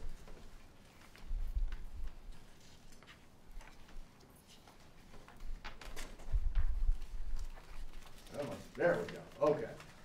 This next one is really the one that, as a member of the Milford Board of Education family, that I was most proud of when I saw this. And this is our EER score, which is a little complicated, but essentially what the EER score breaks down to, it is the percentage of graduating seniors who passed at least one AP exam during their high school career. And as you can see, we have had a steady increase in this percentage over the past 3 years, and really since the time we began to make this movement to open up the opportunity to take AP courses to more students, we've seen miraculous growth in this. We are now at 48.9% of graduating seniors having received at least 1 3 on an AP exam, which is really quite impressive.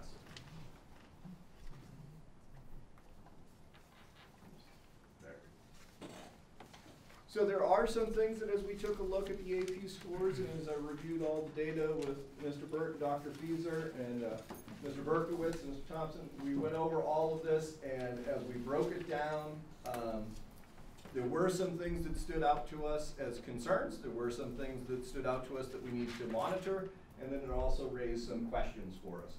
One of the items that did come up as an area that we will need to monitor closely is the correlation between AP scores and the grades that students are receiving in classes. There are some areas in which this seems to be a little bit of a problem, so we will continue to monitor that a little bit more closely. Another area we will focus on is the trend lines for EER and also the trend lines for students who receive a 4 or higher on those scores. We want to ensure that that EER line does continue to trend up, while at the same time making sure that we don't see a continued trend in the downward shift of the number of students who are receiving 4s. We do have, of course, some questions that come out of this data. Looking at those early charts, you can see one of those questions is clearly whether or not we have plateaued in terms of the number of students who will take AP courses. Another question that came from this review of this data is whether or not we've reached our goal of access to students. So in other words, have we really reached the goal where all students who wish to take an AP course have the opportunity to do so? Another question that came up is how can we support students in achieving that 4+, while at the same time make sure we're not limiting opportunities for other students to gain access to AP courses. And then lastly, taking a look at how do we support teachers as we move forward with offering that vast array of AP courses. Mr. Jagodzinski? Any sense for how many students in a typical AP class actually take the test? Almost all. Almost all. Yep.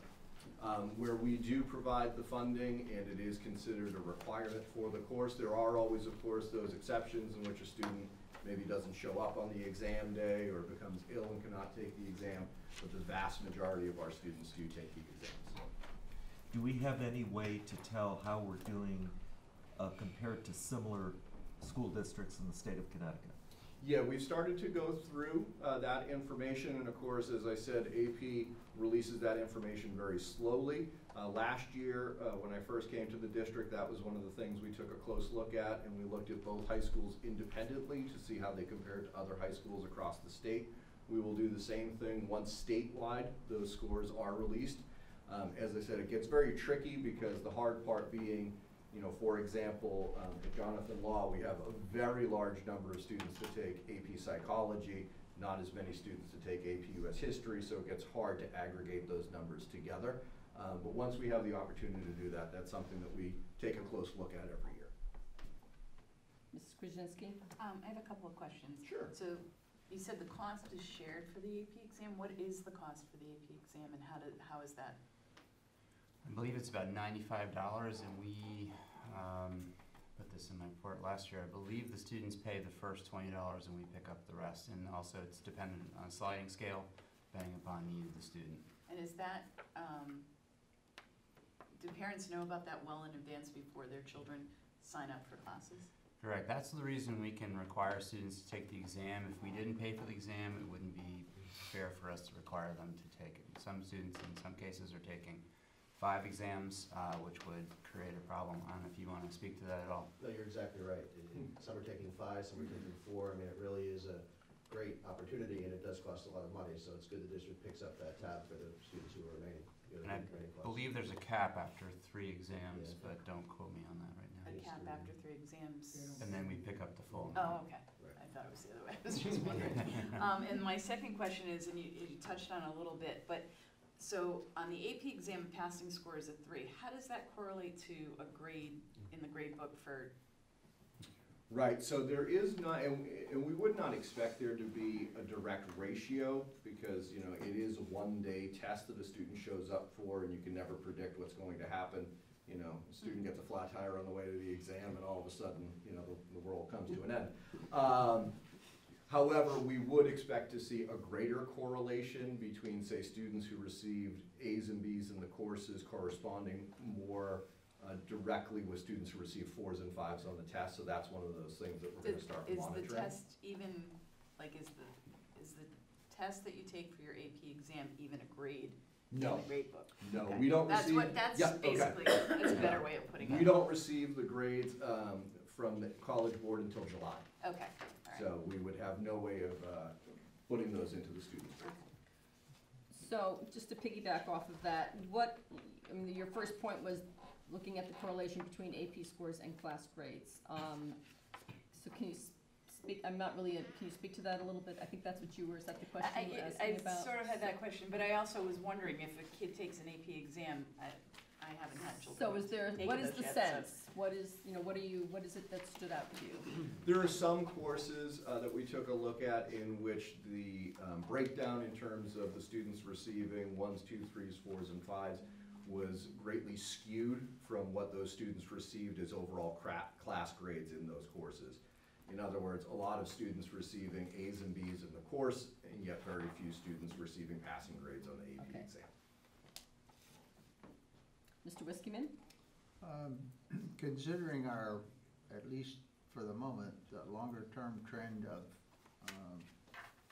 reducing or reduction in student enrollment, how do you foresee this impacting the AP class enrollments? Because obviously there's going to be some downward pressure simply because there are fewer students entering into the high school, at least has for the last few years, and I think the projections are this is likely to continue for the next few years anyway, based upon the number of students we have in our middle schools coming up. Yeah, that's definitely one of the contributing factors to where we start to see that plateau around 700. You know, just not every student is interested in taking an AP course. Additionally, right now, the way we have it structured, you know, freshmen don't take AP courses, so obviously they're not prone to be impacting that number. But yeah, that's a very large contributing factor to how many students are taking AP exams and the number of AP exams that we're having students take is the fact that we have fewer students. I would add, if I may, so we're mindful of the fact that the enrollment is declining, and we're wondering, are we going to be able to offer simultaneously 20 advanced placement courses in both schools? Will there be sufficient enrollment? So, you know, we're looking, you know, sort of down the road saying kind of like what if scenarios, and so we anticipate there may be some courses that would be offered every other year instead of every single year. We're even looking at, you know, is there a possibility, and I mean, again, this is not for next year, but we're looking at, you know, is there a possibility somewhere down the road where we could actually, you know, offer a course and transport kids from one building to the other to take the class together to enable a full class, so that it could be offered, for example, every year as opposed to having to offer it every other year kind of thing. So we know we have to address those. You know, we also know if we were to do something like that, and I've talked with both principals about that, we have to look at the schedule, because if you're going to talk about, you know, kids, and the other possibility. We also have online possibilities in some cases where you might alternate the teacher and keep the students in the same place, but they alternately have an online learning experience,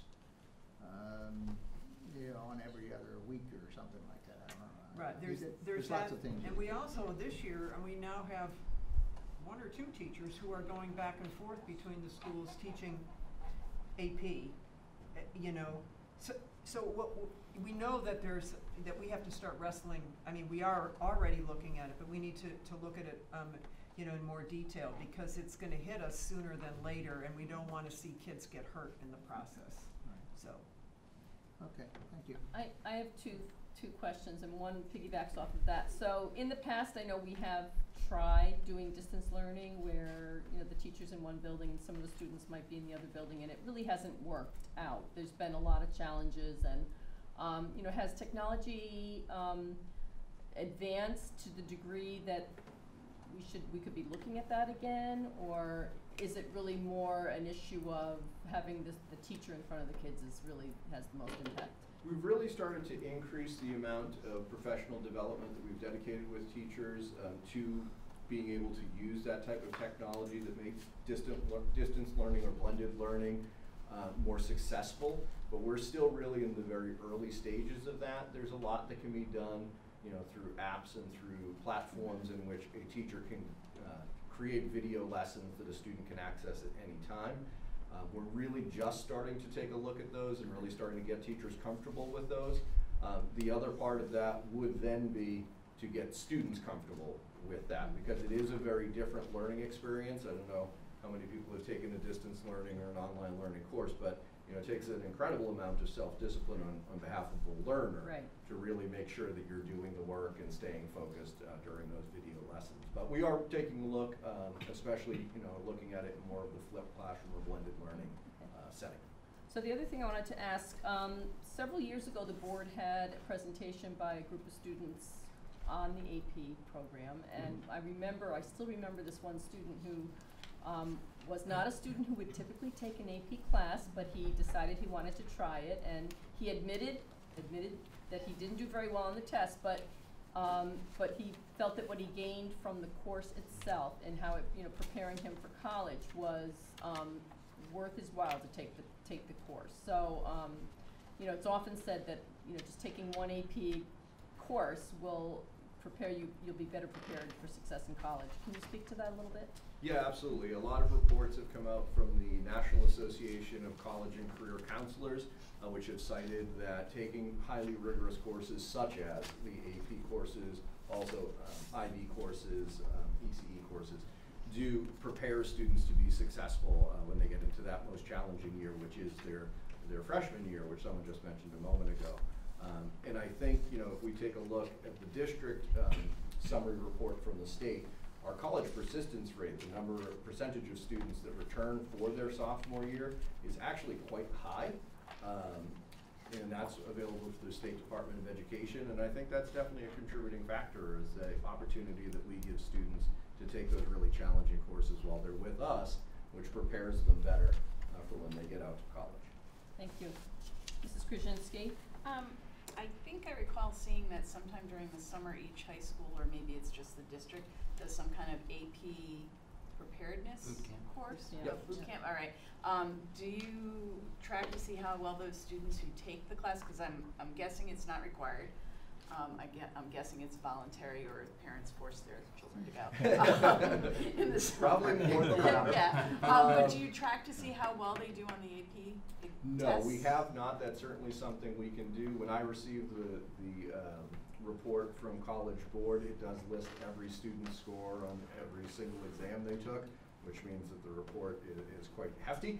But we certainly could go through it and identify those students and see if that's helped them be successful. The other thing that we did take a look at were the students who were taking a second AP exam. So in other words, they had taken an AP course in, say, their junior year and then returned to take a different AP course in their senior year. That rate, or pass rate, was significantly higher. So students who have had exposure to a really rigorous course really tend to be successful later on in rigorous courses. Dr. Gregory? I'm curious, some of your questions for the future about the level of interest and the students' perceived level of access. Are you planning to ask the students? Yes, absolutely. Informally, of course, they give us feedback on that by which courses they register for and which courses they don't register for. But we are looking, you may recall, we took a look at some surveys, student surveys last year. This year we will do the same, and before we ever made any decision regarding changing what AP courses we're offering, that is definitely something we would take into consideration. Other questions? Mr. Wiskiman? I'd like to just take this opportunity to, in the process of, we opened a discussion about the possibility of online or blended learning. There are a number of students who are not in our school system, but who could benefit by some engagement with our school system. For example, just personal experience, I've got a couple of grandkids in Florida who are homeschooled, but every Friday they actually attend a regular school for the day, go to regular classrooms, socialization with other students going to the school, take some specific course or courses that are embedded within their learning. And I think students who might be in those kinds of circumstances might be open to some of our educational opportunities here and could re-engage them with our excellent school systems here and be a persuader to bring some students into the system who might otherwise completely be outside of the system. So I just lay that out as a possibility, because here's a case where some students gain the opportunity to be involved with professional educators, even if not 100% of the time, who may do blended learning, who may be taught at home, whose parental instructions may vary quite a bit. Some Mhm. may be excellent, some may be not so excellent. But, you know, and also the thing I think that many of these students miss the most is the socialization aspect of face-to-face learning experiences with groups of like students, and that, you know, there's something, especially since our enrollment is, you know, take the opportunity of maybe picking up a few more students, even if in kind of a one-off or one day a week, or some particular aspects that might be of some value.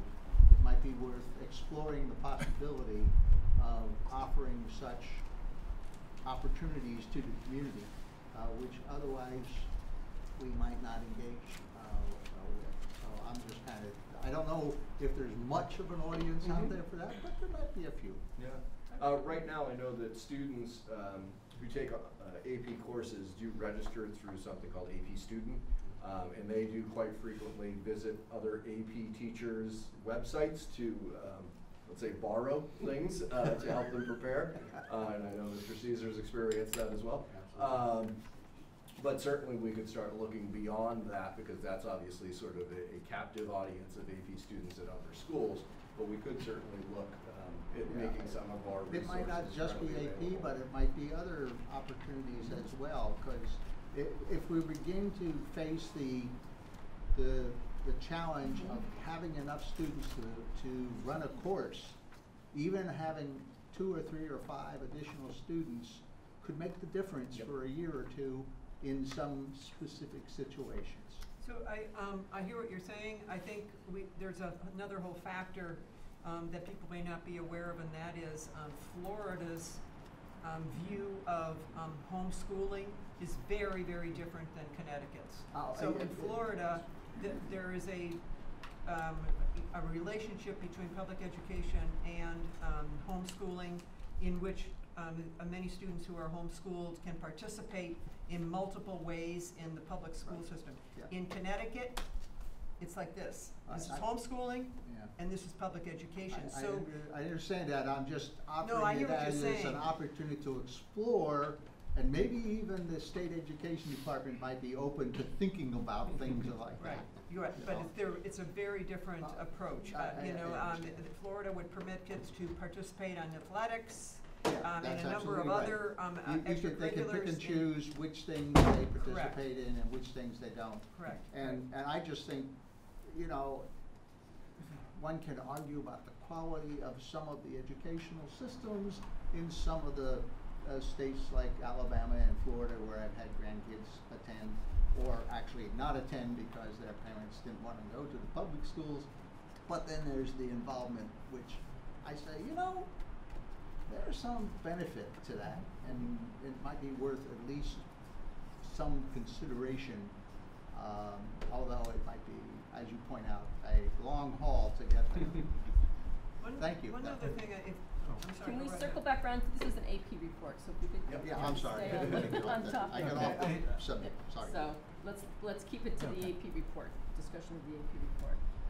Any other, Dr. Fieser? I was just going to ask Mr. Scott if he could talk a little bit about, because I think there's people may not be aware of this, that while we offer 20 AP courses, in the eyes of colleges, they're kind of weighted differently, not in terms of scores, but in terms of how they view on a scale of rigor, they differ. So Absolutely. So one of the factors in the way colleges will rank students as a student applies to colleges by what they consider how difficult a course load the student undertook during their high school career. And when top-tier colleges look at that, they do not view courses with AP designations as being all the same. Some AP courses are definitively harder than other AP courses. And also some AP courses are more nationally recognized than others, and then some AP courses become designated as certain grade level AP courses. So for example, AP Human Geography which you'll see in that first column up there.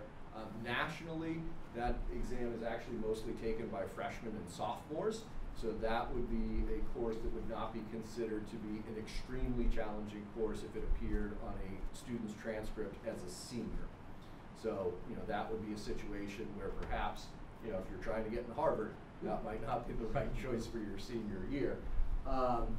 The courses that are considered most difficult kind of bring back to what I mentioned a little bit earlier about the state university system.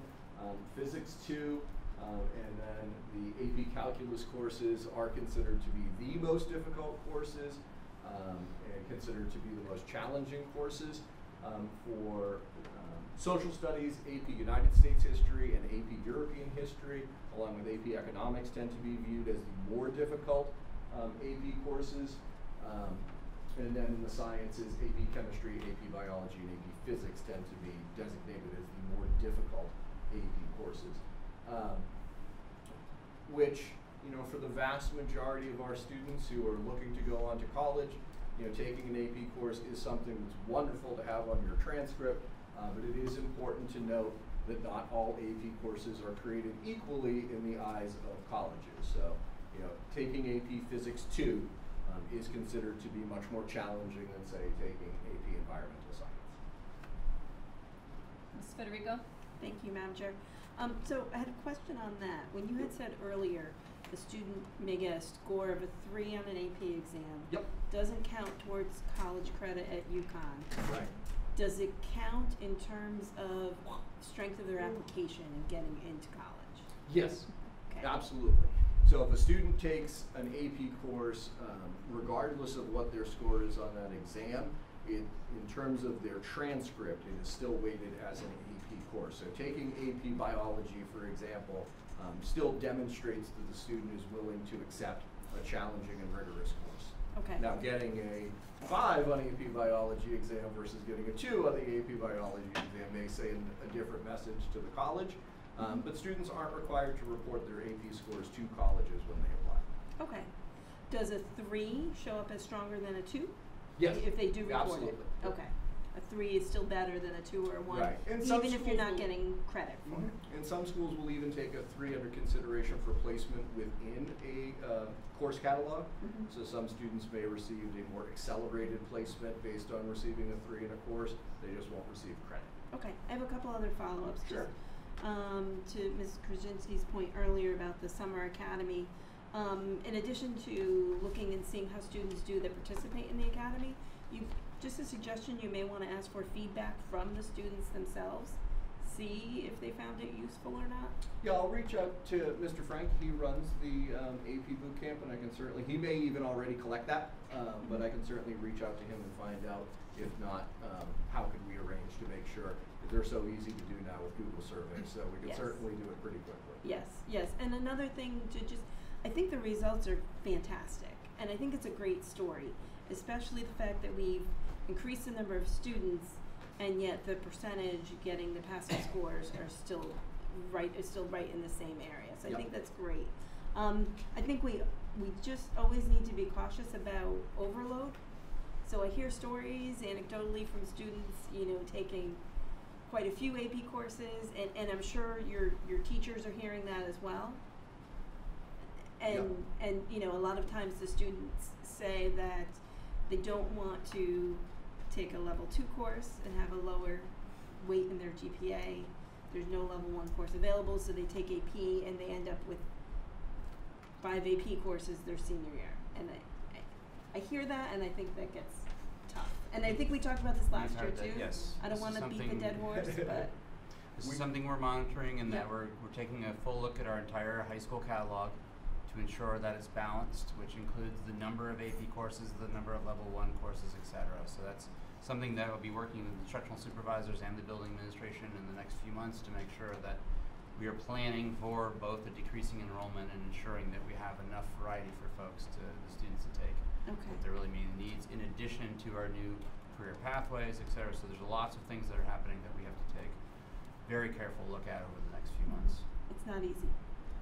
Oh, it's a piece of cake. Okay. Brian's gonna do it. And as a result of that conversation. No, I mean, I realize there's a lot of, Yep. there's a lot of competing priorities, Yes. right? And But we don't have want anything to introduced suffer. a level 1 co-talk course Mhm. that's running for the first time this year at both high schools, which is Honors Humanities, which will combine an ELA teacher and a social studies teacher in what I think is really going to be a very exciting course. I know that the teachers are extremely excited about teaching it. Hopefully the students will be nearly as excited about taking it. We had, I think, over 40 students sign up at Jonathan Law, and we have a section running over at Foreign as well.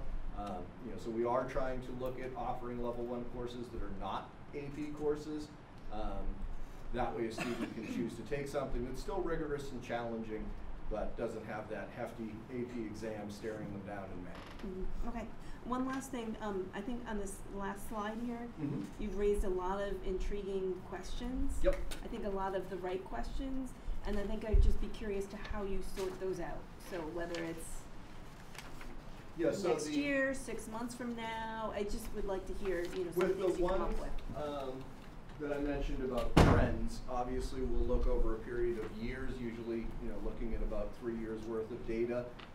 For the one that I have up top, the first 2 of correlation between AP scores and class grades, that's something that we've already started to have conversations with the teachers and with the principals, really just to kind of raise people's awareness of it, because sometimes these are things that happen that we're just kind of unaware of.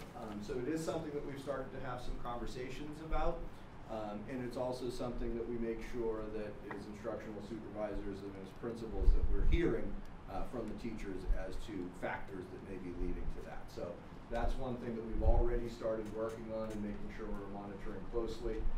In terms of the trend lines, like I said, that takes 3 years worth of data, so it's something that we'll monitor every year. Okay. But we don't want to wait on that 4+ one, because where we did see a pretty significant drop, it's something we're starting the conversation about now, but we really won't have evidence of turning that trend around, at least for another year. Right. Okay. Dr. Gregory? Something you just said made me think about, is there a reduction in the duty or course load for a teacher teaching AP exams so that they have the time to score released items that are incredibly time consuming? You mean to attend? No, Or to I mean actually to embed digest released their own? items Yeah. in the coursework so students have a more accurate picture and the grade more accurately reflects future performance on the exam. Scoring those released items is cumbersome. And so I'm just wondering if that's sort of They're less of a duty or something to. No, and I'll tell you, I respect the work that AP teachers do, but we also have level 3 classes that require a tremendous amount of work too. So, in fairness to everybody who's working hard, they pretty much teach the same amount of classes. I did want to just add one thing. Mm-hmm. We do talk to students a lot. If the students taking 5 or 6 AP courses, we are worried about them too, because we want them to have a life, and have fun. Many times they have their mind set that they really want to do it. We involve the parents. We try to be flexible and say, give it a shot. If you're not feeling up to it, you can always drop a course. But on the other hand, we have students that sometimes receive over a year's worth of college credit. So instead of the 4 years their parents have to pay for, they really don't have to pay for 3. And that's a major incentive too, for the student, for the family, and it's a wonderful achievement, but it does not come at a cost, and we're always kind of weighing that.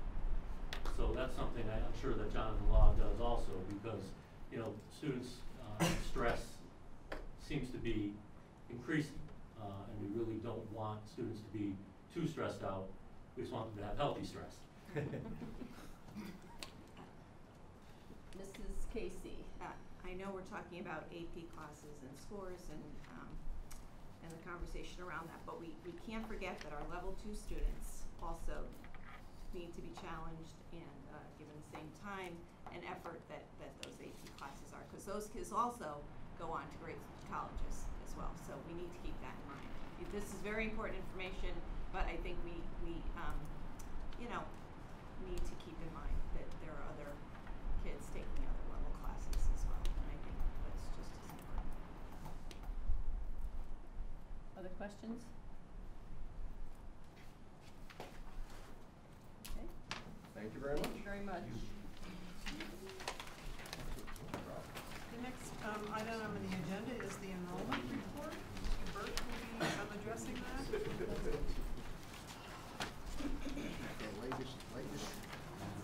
So coming around, Hot off the press. so the one in your packet was accurate as of, I believe, Thursday. The one that's coming around is accurate as of, 5 hours ago. Seems like not that long ago. So it, this is the most accurate, which, to be serious though, we are monitoring this on a daily basis, and we have been over the past month. And prior to that, it was a few times a week. But this has been an interesting year for a number of reasons. First and foremost has been, as you're obviously aware, the lack of a approved state budget, which is creating serious concern. And if you've been paying attention in the news, different school districts have been taking various measures to try to address a potential loss in revenue to their towns, and then subsequently supposedly to their school districts. We have not done that, but we are being conscious of that, and we are being more cautious than perhaps in the past. With that being said, we want to make sure that we're staying within the board guidelines, specifically at the elementary level. As you recall, we have 2 levels, K to 2 and 3 to 5. And just to kind of give you an overview, how we get to our original sections, as you recall, we begin working on the budget prior to the new year in December. And at that time, we create an estimate of population based on, we get a report from NASDAQ? From NASDAQ, which does our annual report every year. We get an estimate based on what they project both on live births and people moving into the district as best as possible. Predominantly, that has an impact on kindergarten. We also take a look at trends over time to see what the attrition rate is between 5th and 6th grade, as well as 8th to 9th grade. So based on those trend lines over the past 5 years, we do our best guess to put these numbers into the budget book, which again is printed and handed out in January. So the process for beginning our staffing happens 10 months ago to try to bring us to today. So that's when over the summer we take a close look. We work with both high school principals as well as Ms. Cianti over the course of the spring to take a look at enrollments in different courses. We make staffing decisions at that time at the secondary level, both at the middle and the high school level. But predominantly the most concerning aspect is elementary sections throughout the summer. And of course, kindergarten is always a guess. We can get a general understanding of what the live births were 4 or 5 years ago and what the estimate is, but we're not sure who's going to show up at our doorstep at any given moment for those kindergarten. We are lucky we do have a very large pre-K, and we can typically anticipate those students coming up into our program. But you know, in essence, we try to do an ongoing basis and make determinations. We have in the past, as we do get some enrollments between now and through October as necessary, but this is obviously an extreme situation. If we see a particular class that's just growing and growing and growing because more and more students are moving into a particular school and a particular grade, we have made decisions in the past to add additional either teacher or a section. That is the exception, but that is something that we're closely monitoring. So I want to give you an overview here, just to give you a sense of where we were in terms of our estimate last year, again in January. Our estimate last year was 5,698. So if you take a look at that bottom number there, the district total enrollment was 5,698. I'll go back up to the total elementary, which is that first grade bar there. Our estimate was with pre-K it was 2,600. So you can see we're off by 28 there, about 1%. Total middle school, our estimate was 1,334. So we're off by 32 students in that regard. And then the high school was 1,764. So again, about 28 additional students. The unique thing about this year as opposed to our previous estimates, as well as the NASDAQ estimates, is that we are slightly above. Last year, we were slightly below, and the year before that, we were slightly below, and the year before that, we were slightly below. So this is the first year, you know, we worked on 3 years worth of trends to say, this is the estimate, and we again did our attrition rate between the different grades and you know, how many kids are we moving from grade to grade. But this is interesting that this is the first year that we've seen a slight increase rather than the decrease. Just again, to give you an example, last year we anticipated 400 kindergartners joining us in the fall, in in August, and we actually had 372, so we had 25 less students. This year, our estimate was about 378, and we're just slightly above that. So again, we're seeing a little bit of a trend up, but well within our guidelines of what we were anticipating, about a 1 to 2% difference in what we anticipated. Questions? Mr. Jagosinski? We had 2 schools last year that were elementary schools that were recognized because of their improvement in academics. One was Pumpkin Delight. What was the other school? That was Orange Avenue. Okay, Orange Avenue. One of my concerns was we've increased the class sizes at Pumpkin Delight significantly from the previous year. And my concern is that, was the improvements at Pumpkin Delight a result of the smaller class sizes? And are we going to see an erosion because we've now increased the size of the class sizes? Despite the improvement in those schools, they were still, you know, toward the bottom of all of our schools. It wasn't that you know, they had improved and, you know, they were in the middle of the pack or above the pack. They were still down below. Are we, you know, going to see some, you know, is our progress going to be impeded because of the larger class sizes? I can't definitively say, sitting here, that was the class sizes was the sole indicator that allowed for significant progress at Pumpkin Delight. I can tell you the things that I experienced personally, talking with Ms. Karamis, also talking with her team, and reporting out to our administrative team, that they did a tremendous effort really looking at the individual needs of each student. They had an entire team, school-based team, by grade, looking at the achievement of each student in math and reading, and looking, as do all of our elementary schools, they have a process where they get data in, they take a look at the students, and then they do what's called the SRBI process or SAT process, where in essence they identify the needs of those students and then they try to do interventions. It was really more about the united team effort, in my opinion, but again, that's my opinion sitting in this seat. I'm sure that you know, there's a number of folks who would advocate that the lower class sizes, but we know that the greatest impact really is having a high quality teacher that has the right supports from a strong principal and a support staff that makes the biggest significant change in any individual student's life. That if you take solely that one indicator of class size, there's no effect difference over time. You have to have a number of different factors involved that do get those achievement increases. I also think that it's a good question, but the Smarter Balance would have been 3rd graders that would have taken the test, because K-1-2 doesn't take Smarter Balance. So if you look at Pumpkin, the number of 4th graders, for example, there's 44 students. That's probably what was there last year. So there would have been, I believe, 2 sections. There were actually 3. Were there 3? 42 students in 3 sections last year. So I stand corrected there, but my point is that we over-projected students last year, so we had smaller class sizes than, quite honestly, we would have preferred, just from a budgetary perspective, and also in keeping with the board's guidelines around class sizes. So this year we were, you know, much more cautious in as far as taking just monitoring literally from the spring on what was happening with class sizes throughout, so that we could you know, just be more in line again with the board guidelines, but also, quite frankly, being mindful of we don't know what's going to happen with respect to the budget. You know, that was just, it's just kind of hanging there. Yeah, Yeah, and I mean, you know, we've gone basically from 16 to 20, average, roughly.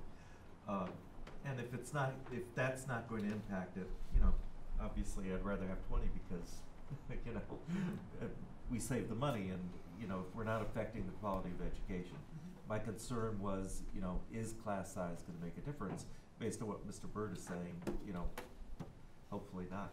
Well, and I think we could also probably look at individual classes and their performance, and we will see some classes that had 14 or 15 kids, and their students may not have done as well as a class that had 22 kids in it. So some of it comes right down to the classroom teacher. You know, so we don't have an answer to that, but I'm not sure. I want to attribute it more to what's happening in that building with respect to the goals that have been set and the priorities by the principal and how they're going about whatever it is that they're targeting. It is an interesting opportunity to see if class size does affect it.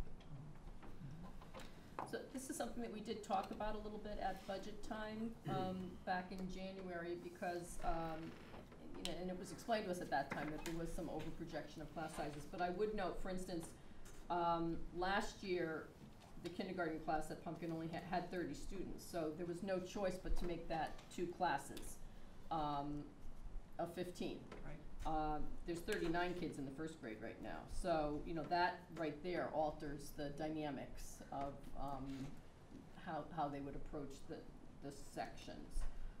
So there was quite a bit of that in some of the smaller schools where just the small number of the total grade affected the number of the size of the classroom simply because they had to put 2 teachers. The class was too big to put 1, so. But those class sizes have increased. So the first grade was 33 kids, the second grade here is 35. So the grades themselves are going up. The second grade was 40 and the third grade here is 45. So they're seeing an increase of students at that school, simply, too.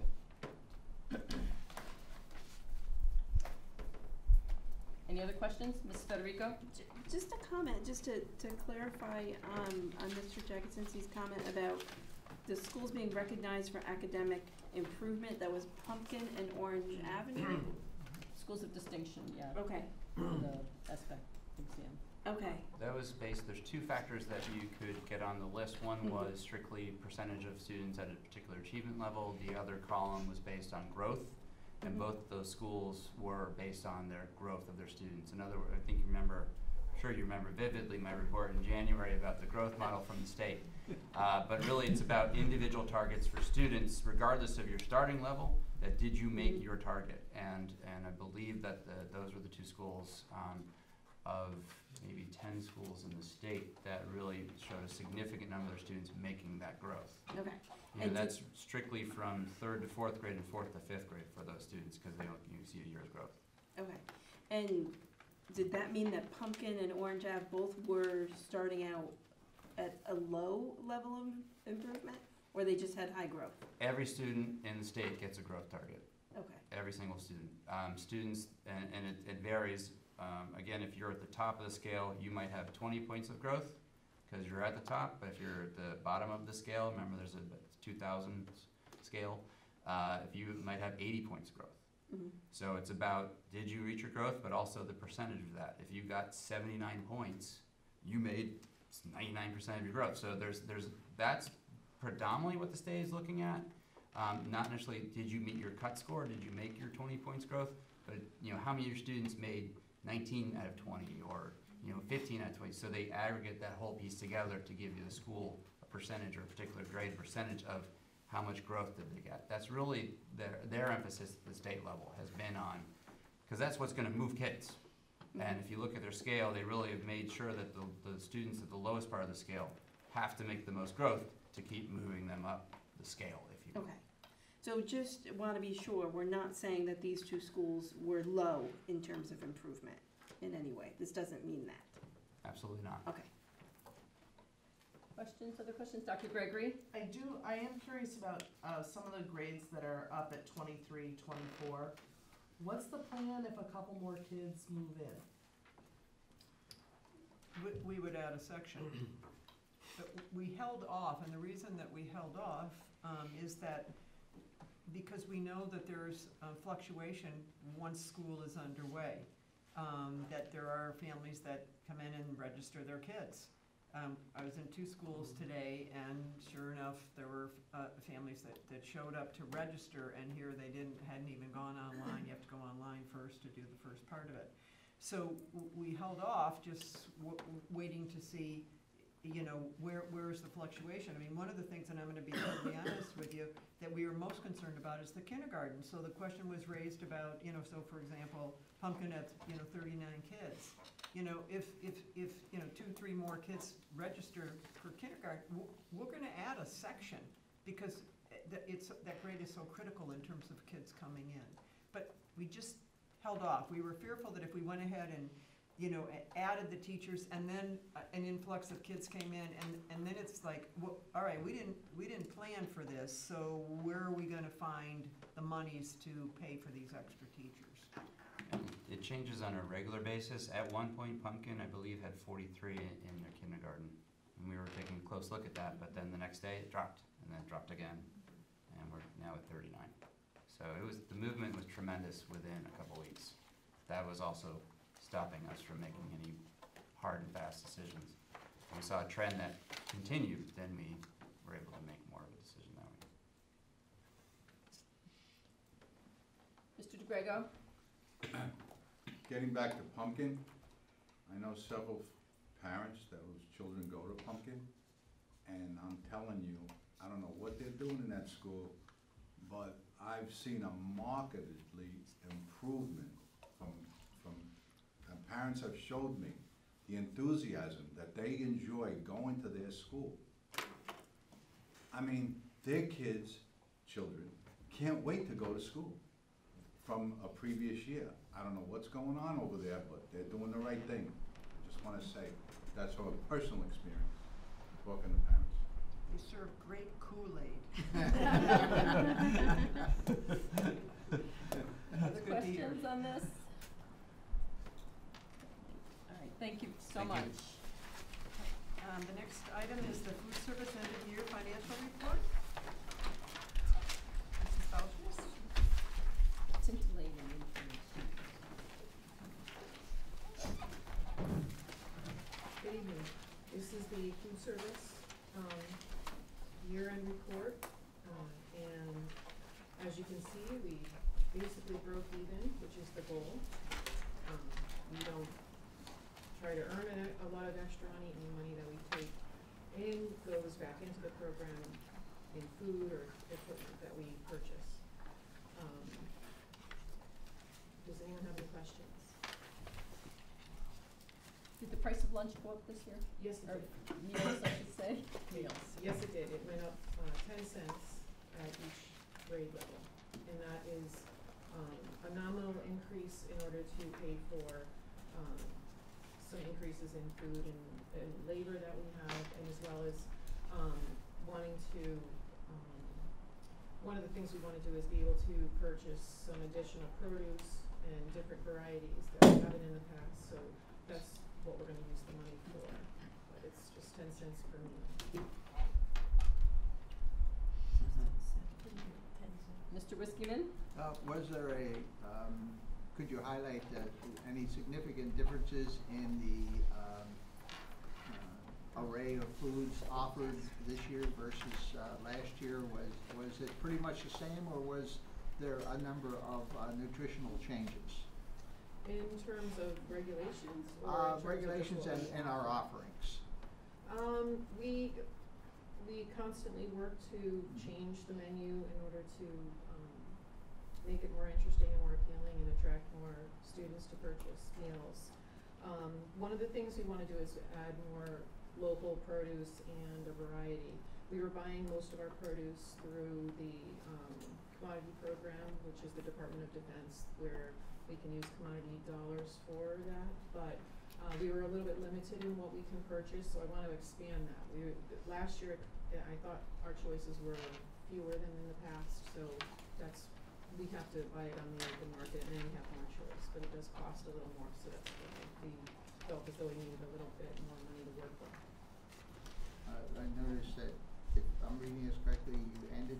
$676 out of 2 million? That's like how. Pretty much That's like hitting the end of a pencil from here across the room. That's like. Yes. That We count our pennies. We count all our pennies. They add up to dollars. Wow. Any other questions for Mrs. Faustich? I did speak to my granddaughter in the 3rd grade, and she thinks the pizza could use some work. Well, there's different things coming. Definitely. Thank you very much. Thank you. All right. So the next item on the agenda are some policies that we're bringing forward. We have 3 policies that are being brought forward for a first reading. The first one has to do with student records and confidentiality. And you have the policy there. It's a replacement for the existing policy, which had been written in 1994. Well, actually, it was yes, 1994. So it was dated. There is a detailed administrative regulation that accompanies this as well. But this is something that's really important, and Carol Swift could probably speak to this far more than I, but the idea of record keeping, confidentiality, how long we keep records, how they get stored, et cetera, is all dictated by law. And it's something that, we're very, very conscious of. And also the idea of communicating with parents, what are their rights, and, again, what is stored, what is kept, what is not kept. One of the things that we did make sure, again, the AR is not here, but we wanted to make sure that any reference to directory assistance correlated with what we just passed as the new policy on directory assistance, and as far as what things would be released under directory assistance, and and then also military access to records. So that's what this one has to do with. We'd be glad to answer any questions that folks may have. Mr. Jagosinski? Comment, where it says, like in point 2, permitting parents, I think it should say parents/guardians. And in some cases it says parents/guardians, in other cases it doesn't. So if someone could just go through that. Sure, thank you. Any other questions on this?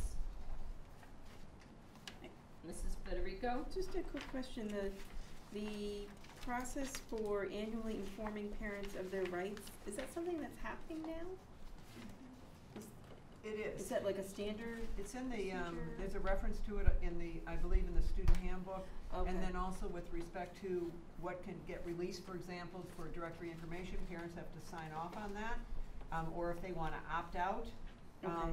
And then, if, for example, any kind of student records are gonna be reviewed by anybody outside of the school system, and the people who would normally review it, that all is in writing, that parents would have to give permission. Okay. Carol, you could speak to that more in terms of, when people are examining student records. Parents have to sign off on a transfer of confidential records before anything can go to anyone.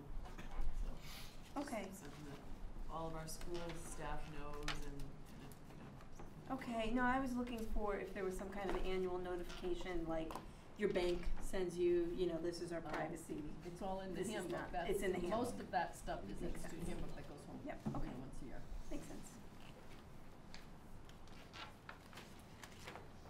Any other questions on this policy? First reading, so we'll come back next business meeting. So the next policy is on weapons and dangerous instruments, and to be honest with you, this also is replacing an existing policy which was written in 1994.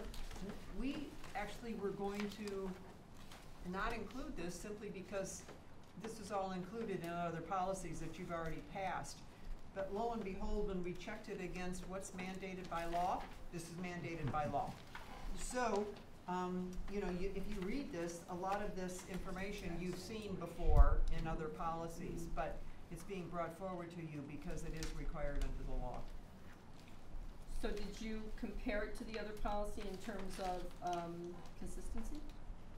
We did. We looked at the suspension, and so you see the suspension and expulsion reference here. Yep. Yes, we actually looked at the definitions and some of the other language pieces Right. that are in here.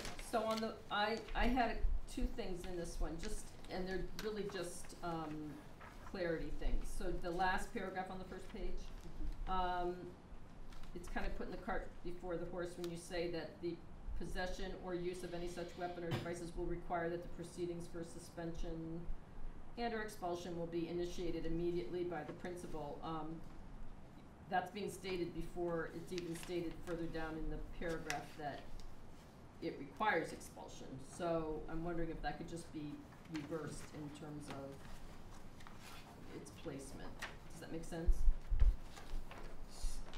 Which piece do you want reversed? Well, I think you probably should state first that if a student is found to have possessed a firearm, they must be expelled. Right. And then you state that the possession will require the proceedings to begin immediately. I got you, okay. And then on the second page, I'm wondering, it says the board shall consider a student's conduct off school grounds. So the board itself, we are not involved in that. Just the hearing officer, right.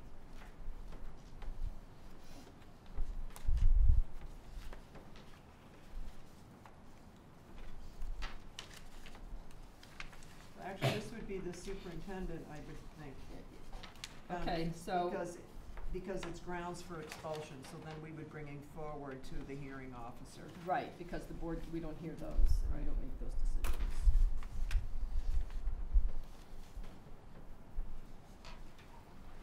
The only thing that I would say with this, when they talk about the board, see, this is the language from the state. Because the state isn't gonna make a distinction between the board and superintendent. This is mandated policy that boards of education have to have. So basically what they're just simply saying is that the board can consider a student's conduct off school grounds, in other words, as part of the policy. Oh, okay. But everything is when we carry out the policy, it's the superintendent who's carrying out the policy. All right. Okay. So, I mean, I could say the board and or superintendent. Do you wanna check with legal counsel and see if Sure. they have a problem with that? Sure. Yes, Dr. Gregory. In the legal reference on page 202, there's weird underlining scattered throughout on that page. And so perhaps they're hyperlinks, perhaps they're not, I don't know. With respect to the legal references? In the legal references. Oh, like underlining the yeah. the tens, for instance? In the 53, so it's not in the other documents. Right. And so. You see that? Any other questions or comments on this? Okay. So again, this is another first reading. And the next policy, you may have been a little surprised at seeing this because this is a 4,000 policy, which is really personnel. But because you just passed the student policy on sexual discrimination and sexual harassment, we thought it was important to bring forward the policy relative to personnel. And again, what we did was we made sure that there was, comparability in some of the language pieces. And this policy that's being brought forward, some of the policy that was in place in 2012, that's the last time it was brought forward, remains, but there's some additional language here. And some changes in some additions to the legal references. Mr. Jagosinski? Yep. In the second paragraph, second sentence, in the absence of a victim's complaint, the first comma is inappropriate, but it says the board upon learning of. Should that be instead the superintendent?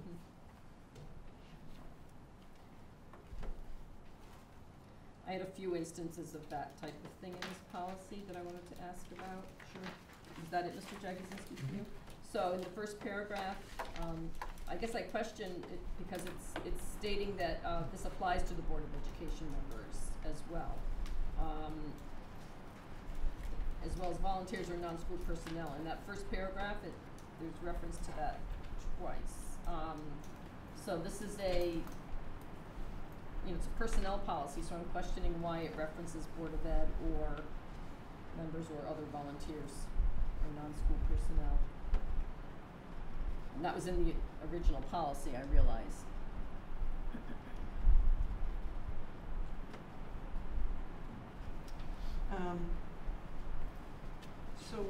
So the piece on the Board of Education was a piece that was, in 2012, that was asked to be inserted into the policy. We were at, when I came. Okay, yes, it's all, well, I don't remember specifically, but I can understand perhaps why it was asked to put in, all right. I think there was an issue. There was an issue back then. Okay, maybe I can offer as members of the Board of Education interacting with employees, right? I mean, that's what the sentence is about, so. Okay. So it still relates to employees. Well, yes, okay, that's. Because it's makes in the sense. workplace. Yep, that makes sense, okay.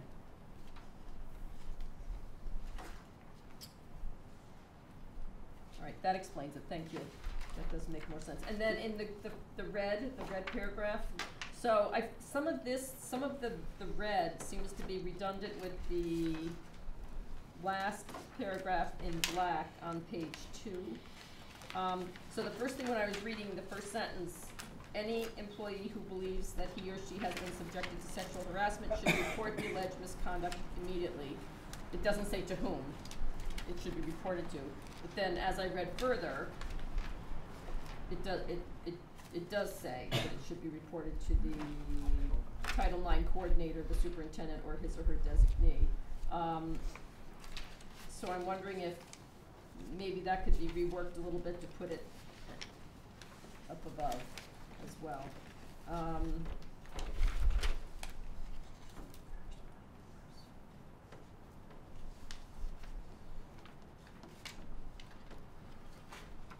And just look at those two paragraphs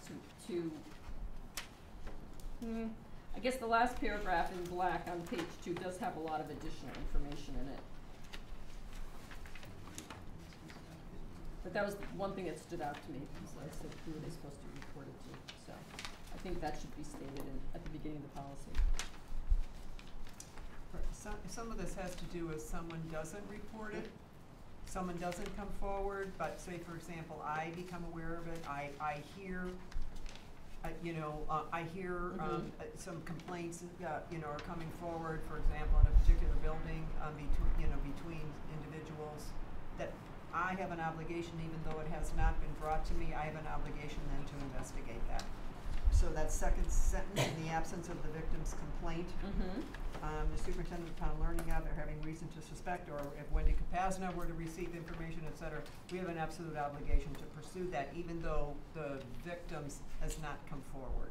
Yeah, that I get, but the first sentence of that paragraph, any employee who believes that he or she has been subjected to sexual harassment should report the alleged misconduct immediately so that appropriate corrective action may be taken at once. So who are they supposed to report it to? Right, so we can say, right, the Title IX coordinator, Okay. et cetera. All right, thank you. That's all I had on that. Any other questions from Mr. Pagidorn? In the red part there where it says superintendent of schools directly develop, do you have procedures for reporting and investigating, or are you going to be doing that? We do have procedures in place, and one of the things we just met the other day, just to kind of look again at the forms that, would be used in a school for conducting an investigation, or if it was brought up to this level, and making sure that the forms are up to, again, they're only at this point 5 years old, but to see is there anything that's better. But yes, we do have procedures in place. Just want to make sure it's added in there. No, it's a good question. Any other questions? And then the second, the last policy that we're just make it a little more easily understood by the public, streamline it some, move some of the language into the regulations, etc. So we think we did that. You also asked us to add to the goals, particularly under physical education, which that has, some more goals have been have been addressed. And so what you see is what we took out of the policy, and then some of the new language that we put into it.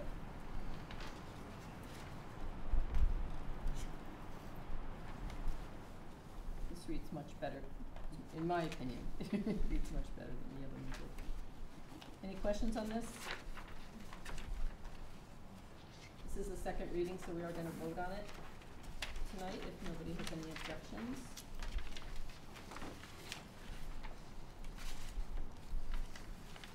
Okay, seeing none, motion, Mr. Bias?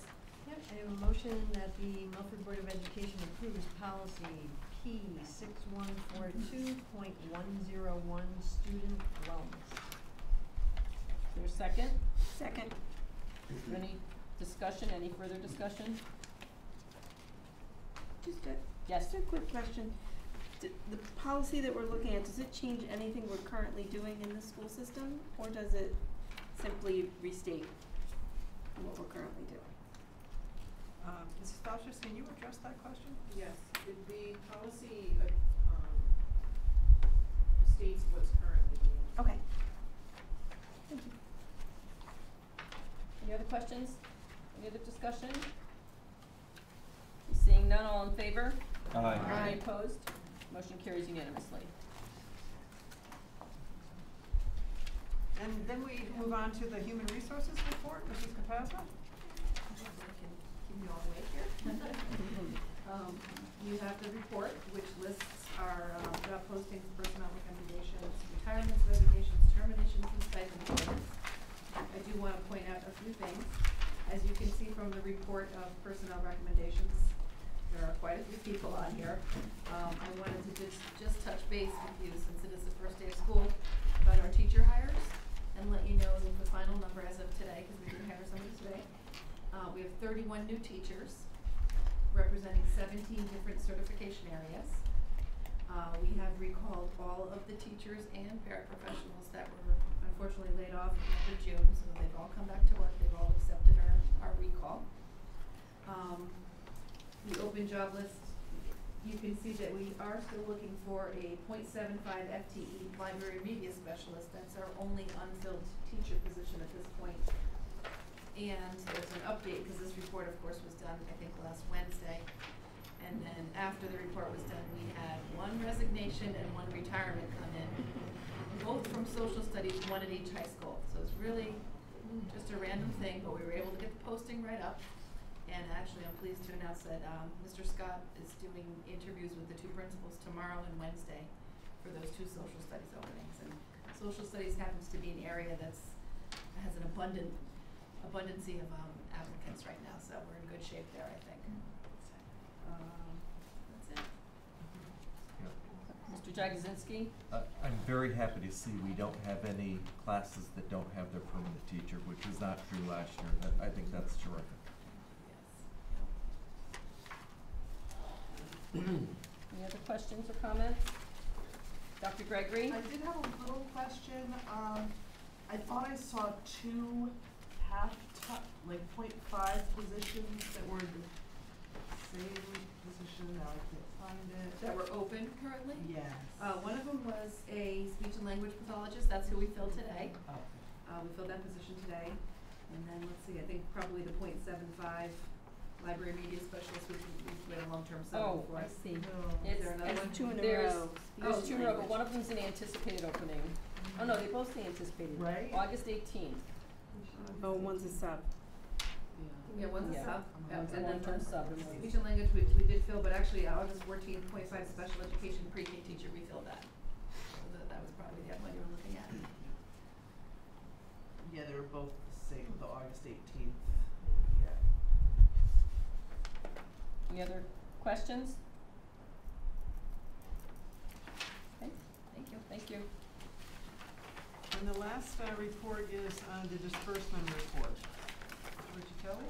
Yep, in your package, you have the list of all of the disbursements over $1,500 that we made in the month of July, and I'd be happy to answer any questions that you have. Mrs. Krasinski? I just have one. Sure. It's not really that it made me think of this. The solar panels, did those go in? this Not summer? yet. Okay. No, we're still, we had planned to do them Cause over the summer. I saw the line item here and that's what Yeah. made me think of it. We planned to do them over the summer, but, Right. we're still in the contract stage. A complicating factor, although we're gonna get past it, is our current, electric supplier. We have a 3-year contract with them. It was bid, and we had a 3-year contract in place. When we put solar up, we're buying less from that contractor. Right. So the contractor objected to, which they have the right to do under the contract, and we have to negotiate with them. So we're working through those details, but, that's the reason why solar's not up yet, but it's still moving forward. Okay. Any other questions? Okay, thank you. We have nothing else. All right, thank you very much. We'll move on to the consent agenda. Ms. Tobias? Yeah, I have a motion that the Milford Board of Education approves consent agenda items, consideration of minutes from July 10th, 2017 at our business meeting, and July 24th, 2017 at our special meeting. Is there a second? Second? All in favor? Aye. Any opposed? Motion carries unanimously. We had no new business tonight. Board comment. Mrs. Krasinski. It's actually as a parent rather than a board member, but, the new student handbook is excellent. It was great to read just one, and it was much more concise, and I like the fact that there's one for the whole district rather than 3 separate ones. It's great to hear. I know that Mr. Burt worked with Kathy Benetti, but Kathy Benetti really does that. That's one of her major projects over the summer, and so they merged the two.